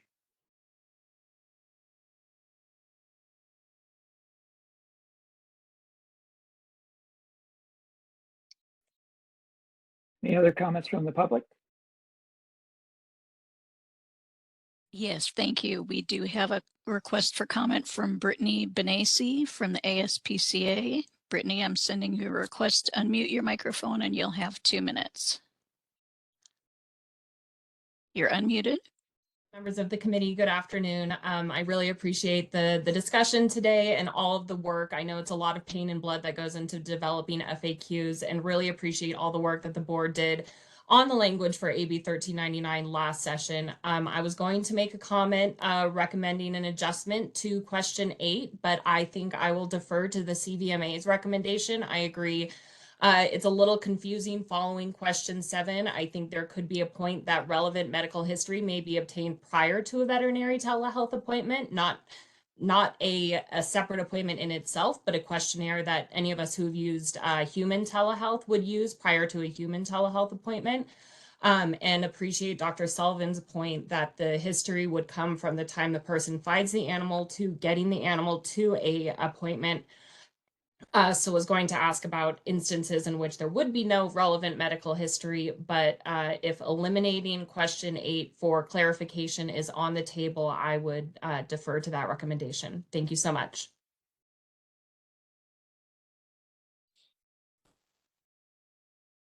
And I do not see any other requests for comment at this time. Shall I close the public comment feature? Yes, please. Thank you. So let's, I don't know how you want to handle this. There's a suggestion to eliminate number 8. Do you want to handle that now? And then at the end, when we move this on, we already have that done as amended? I am fine with that. I understand it. I mean, I agree that it muddies the water because I can tell you that Dr. Waterhouse and I went through this question several times. So I think we had issues with it too. So So let's have a quick vote then so we can move it on. I will move that we eliminate item number 8 at the present time. I second. wait. Okay, I'm just gonna make this suggestion because can't we just eliminate it and then accept the edits as is when we get to the end? That's fine with me. Okay. I just But we had a I quick just note. want to make sure we are picking up everything at the end. Yeah, because then then we have to go to public comment again. Okay. And then that's All just right. my thought. I don't know. I don't know. Jessica was gonna say something. I'm sorry. Yeah, no, I'd recommend to wait until the end and then just do it as amended today. But we'd had a motion in a second really quickly, so we need to withdraw that if we don't want to continue with it. I will withdraw the motion. I withdraw. Thank you. Sorry. No, that's fine. I That's what thought we're you here were for. saying to just go ahead and yeah, I mean, I agree that we can strike it. Okay. Okay, So I will let's read go through to the page of the next page then and move on. page 4. Yep. So number 9 is how will the board verify that the veterinarian provided telehealth was familiar with available medical resources, including emergency resources near the animal patient's location? If the board asked the veterinarian whether they were familiar with available medical resources, including emergency resources near the animal patient's location, the veterinarian would need to explain their familiarity with the available medical resources near the animal patient location, and the veterinarian may be asked to submit documentation validating the explanation provided to the board. I had mentioned this earlier, so that would be suggesting that they somehow are documenting that in the medical record. If midway through an appointment, the synchronous audio-visual communication is interrupted, can a VCPR be established solely by another form of electronic communication? No. To establish a VCPR via telehealth, the veterinarian must possess sufficient knowledge of the animal patient by examining the animal patient by use of synchronous audio-visual communication. Synchronous audio-visual communication is not required for veterinary telehealth after a VCPR has been established, unless the veterinarian determines that it is necessary to provide care consistent with prevailing veterinary medical practice. Which definition of antimicrobial will the board use to enforce the antimicrobial prescription by telehealth provision? Antimicrobial drugs are those drugs listed in Appendix A of the Federal Food and Drug Administration's guidance for industry number 152, including critically important, highly important, and important antimicrobial drugs, as that appendix may be amended. Number 12, if a veterinarian prescribes medication via telehealth unknowingly to a racehorse or to a trainer registered to the California Horse Racing Board, CHRB, what type of documentation would the board need for the veterinarian to prove that they are unaware of these circumstances? The veterinarian should confirm with the client that the horse is not engaged in racing or training at a facility under the jurisdiction of the CHRB prior to prescribing any drug or medication via telehealth.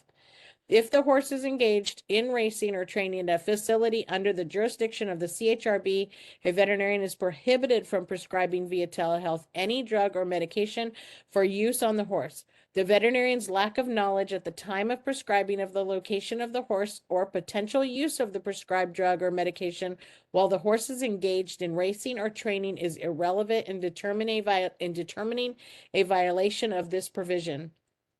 So, I I would say number 13 as well, because that one goes along with it. Can a veterinarian via telehealth change the dosage of a previously prescribed drug or medication for use on a horse engaged in racing or training at a facility under the jurisdiction of the CHRB? No, any change to a previously prescribed drug or medication would constitute a new prescription and could not be done via telehealth for use on a horse engaged in racing or training at a facility under the jurisdiction of the CHRB. So back up to number 9.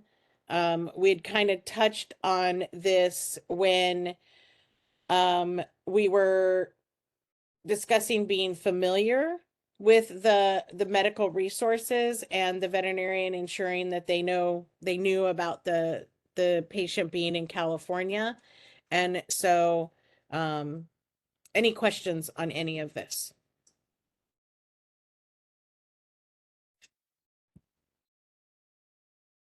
Five through 13.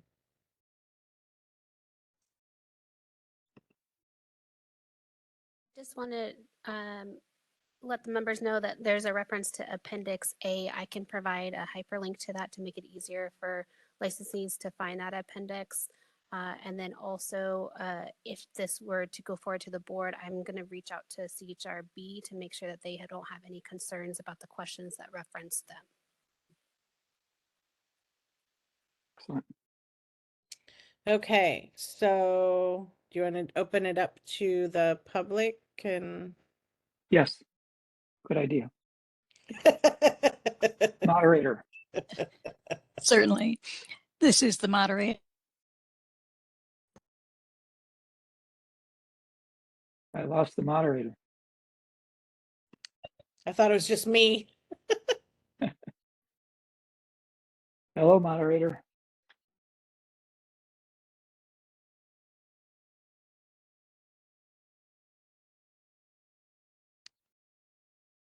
Jessica looks frozen too. Is some, oh no, there she goes. She's not, but I can't hear her. Okay, wait. Okay, she's good. Moderator, She's are good. you there? Okay. She's not here either.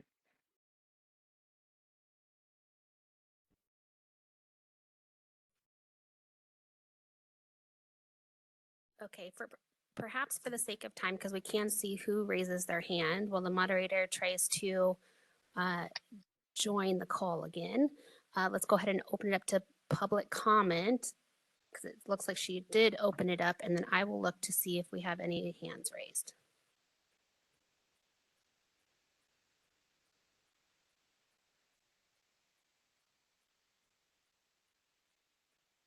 My apologies, my internet has had issues. We're taking public comment. If anyone has a comment, you can hit the raise hand button. Can you hear me now? Yes. Yeah. Okay, fantastic. My apologies. I do not see any raised hands or questions in the question and answer panel. Shall I close public comment? Yes, please. Thank you. Okay, so moving on to the last couple of questions. So number 14, if a veterinary assistant and a client are in a room located within a registered veterinary premises, can a veterinarian remotely perform an examination and ask the veterinary assistant to perform diagnostic tests as needed? So we did answer straightforward, yes, if the veterinarian has determined a VCPR can be established via telehealth, the veterinary assistant can perform the diagnostic tests under indirect supervision of the veterinarian. Note that a veterinary assistant cannot obtain or administer anesthesia or controlled substances to perform diagnostic tests. In addition, a veterinary assistant must be trained in radiation safety and techniques to operate radiographic equipment, which must be performed under the direct supervision of a registered veterinary technician or licensed veterinarian.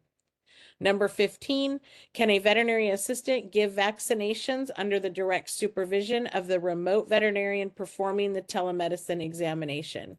If the veterinarian is performing an examination by telehealth, the veterinarian is not providing direct supervision of the veterinary assistant. Direct supervision means 1, the supervisor is physically present at the location where animal health care job tasks are to be performed and is quickly and easily available. And 2, the animal has been examined by a veterinarian at such time as good veterinary medical practice requires, consistent with the particular delegated animal health care job tasks. And if a vaccination prescribed by the veterinarian is not a controlled substance or a dangerous drug that is restricted against access by a veterinary assistant, the veterinary assistant may administer the vaccination to the animal patient at the registered veterinary premises under indirect supervision of the veterinarian or direct supervision of an RVT. So this also answers the question earlier when someone asked if the veterinarian had to be in California, because obviously we were saying that the veterinarian doesn't have to be on site. It doesn't say out of California, but it doesn't say, they don't have to be on the premises. So any questions on 14 and 15?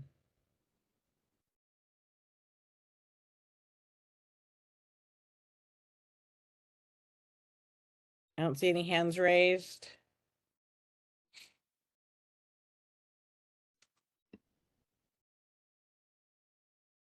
Okay, I guess moderator for the open for the public.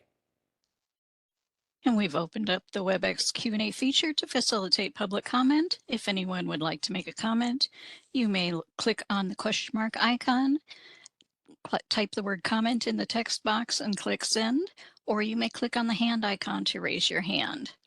We do have a raised hand from someone logged into WebEx as Nancy Ehrlich. Nancy, I'm going to send you a unmute request and then you'll have 2 minutes. You're unmuted. My question is there a FAQ about RVTs doing the same?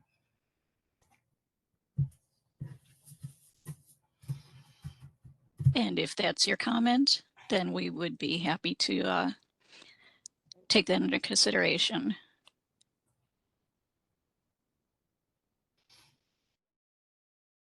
And that's the only public comment. Shall I close the public comment feature?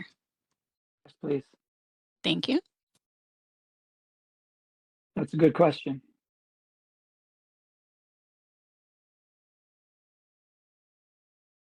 I think we should add that.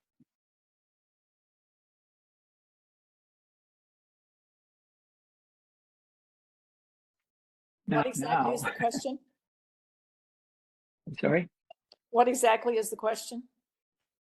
The same scenario in 15, but addressing an RVT as opposed to a veterinary assistant.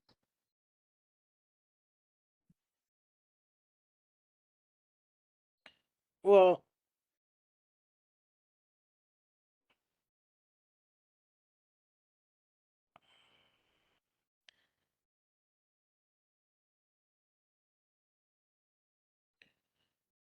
what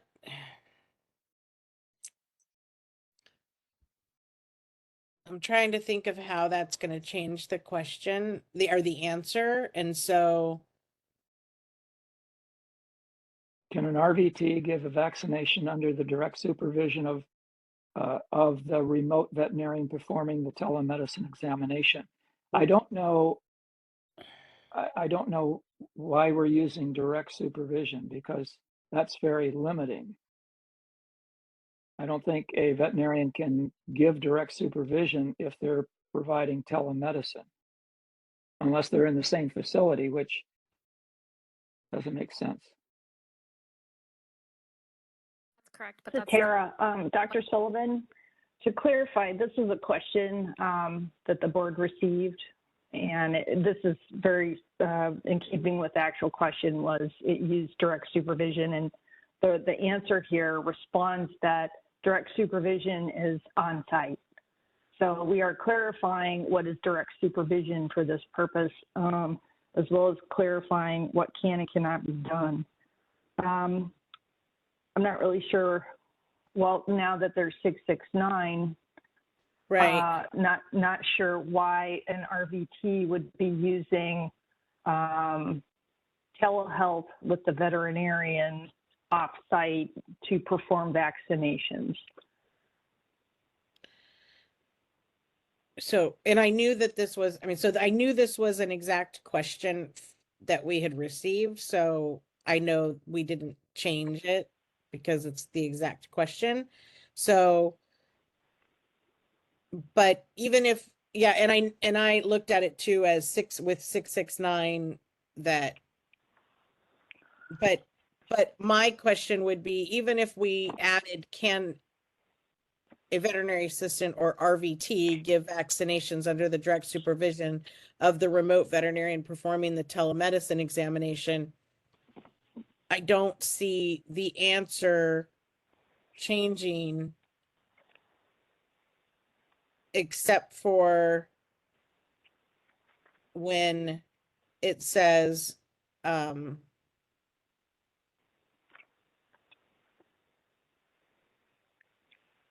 down, down at the bottom in the second paragraph. So my question has to do with the question. How can you be doing a direct supervision and doing telemedicine, a virtual examination at the same time? Right.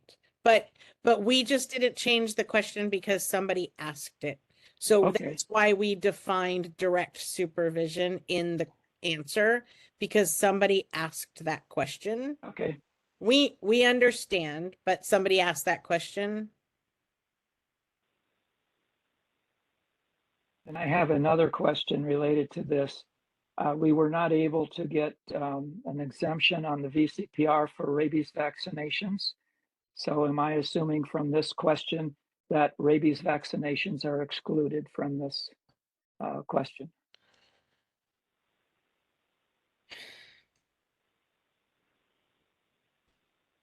I know that we answered part of that in our 669 questions, didn't we? So isn't rabies vaccination considered a dangerous drug, Tara?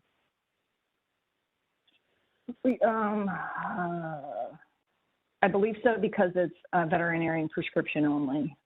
Right, and we tried to get it removed by working with the veterinary public health department and getting wording in there to exempt the part of the VCPR, and it didn't go through. So we still have to provide those public clinics, but we need to get this straightened out in the next sunset review.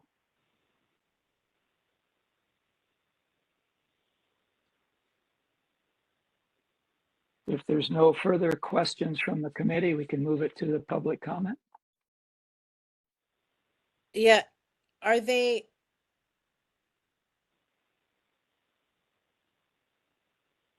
So Went through all 15. You can make a motion and then open it up for public comment. Yeah, but I don't think rabies. Yeah, that's fine. I don't think, because I'm reading what we have under, I mean, it's not in here, so I don't think rabies have, because we have it in 669, and I didn't think that,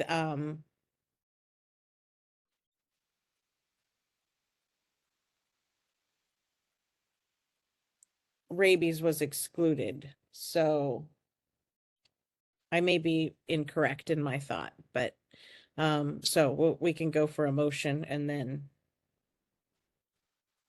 I'm not suggesting it be included in here, by the way. Yeah, so it doesn't, and that's what I'm saying. It doesn't matter because it doesn't have anything to do with this, but. Okay, can we have a motion on the questions 1 through 15? 14. No, we have 15. We have to. I think we have to. There wasn't a vote on removing 8. But do we want to say? But do we want to make a motion accepting the edits though, and in removing? Okay, then you can go Yeah, ahead and make so that motion. I move to accept the proposed AB 1399 FAQs as amended today. I will second that. Okay, any further discussion from the committee?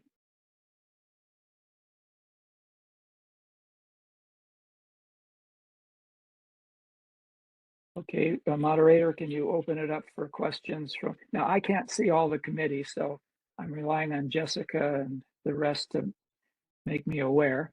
So if there's no other comments, a moderator, can you open it up for public discussion? Certainly. And there are no raised hands among committee members. So we are opening up the WebEx Q&A to facilitate public comment. If anyone would like to make a comment, you may look for the question mark icon, click that, and then type the word comment and click send, or you can raise your hand by clicking on the hand icon. And we do have a request from Grant Miller. Grant, I'm going to send you a request to unmute and you'll have 2 minutes. There we go. Hi, so to address Dr. Sullivan's concern about rabies vaccines, that is not a problem here. So if you're looking at question number 14, you have to remember that that is within the context of a valid VCPR. And the law already permits RVTs and vet assistants to administer rabies vaccines on behalf of a veterinarian, provided that the veterinarian has established a VCPR. What you're thinking of is 2030.3, which is Small Animal Vaccination Clinic, which is the worst written section of our entire Practice Act. And we were going to have to do a statutory fix on that because that allows, under certain circumstances, the VCPR to be circumvented to allow assistance to do vaccines. So that's why we had to do the rabies fix, because that's a prescription drug. But that doesn't apply in the situation of 669 because the VCPR is established in 669. Thank you. Thank you. And I do not see any further requests for comment. Shall I close the public comment feature? Yes, please. Thank you.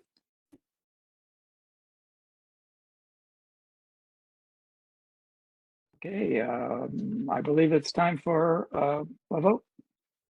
Dr. Sullivan, Yes. Ms. Esri, Yes. Ms. Bowler, Aye. Dr. Grant, Yes. Dr. Lazarchev, Yes. Ms. Pulowski, Yes. Dr. Sequoia, Yes. Ms. Sheffield, Yes. Dr. Waterhouse. Yes. Motion carries. Okay, thank you. Let's take a 15-minute break.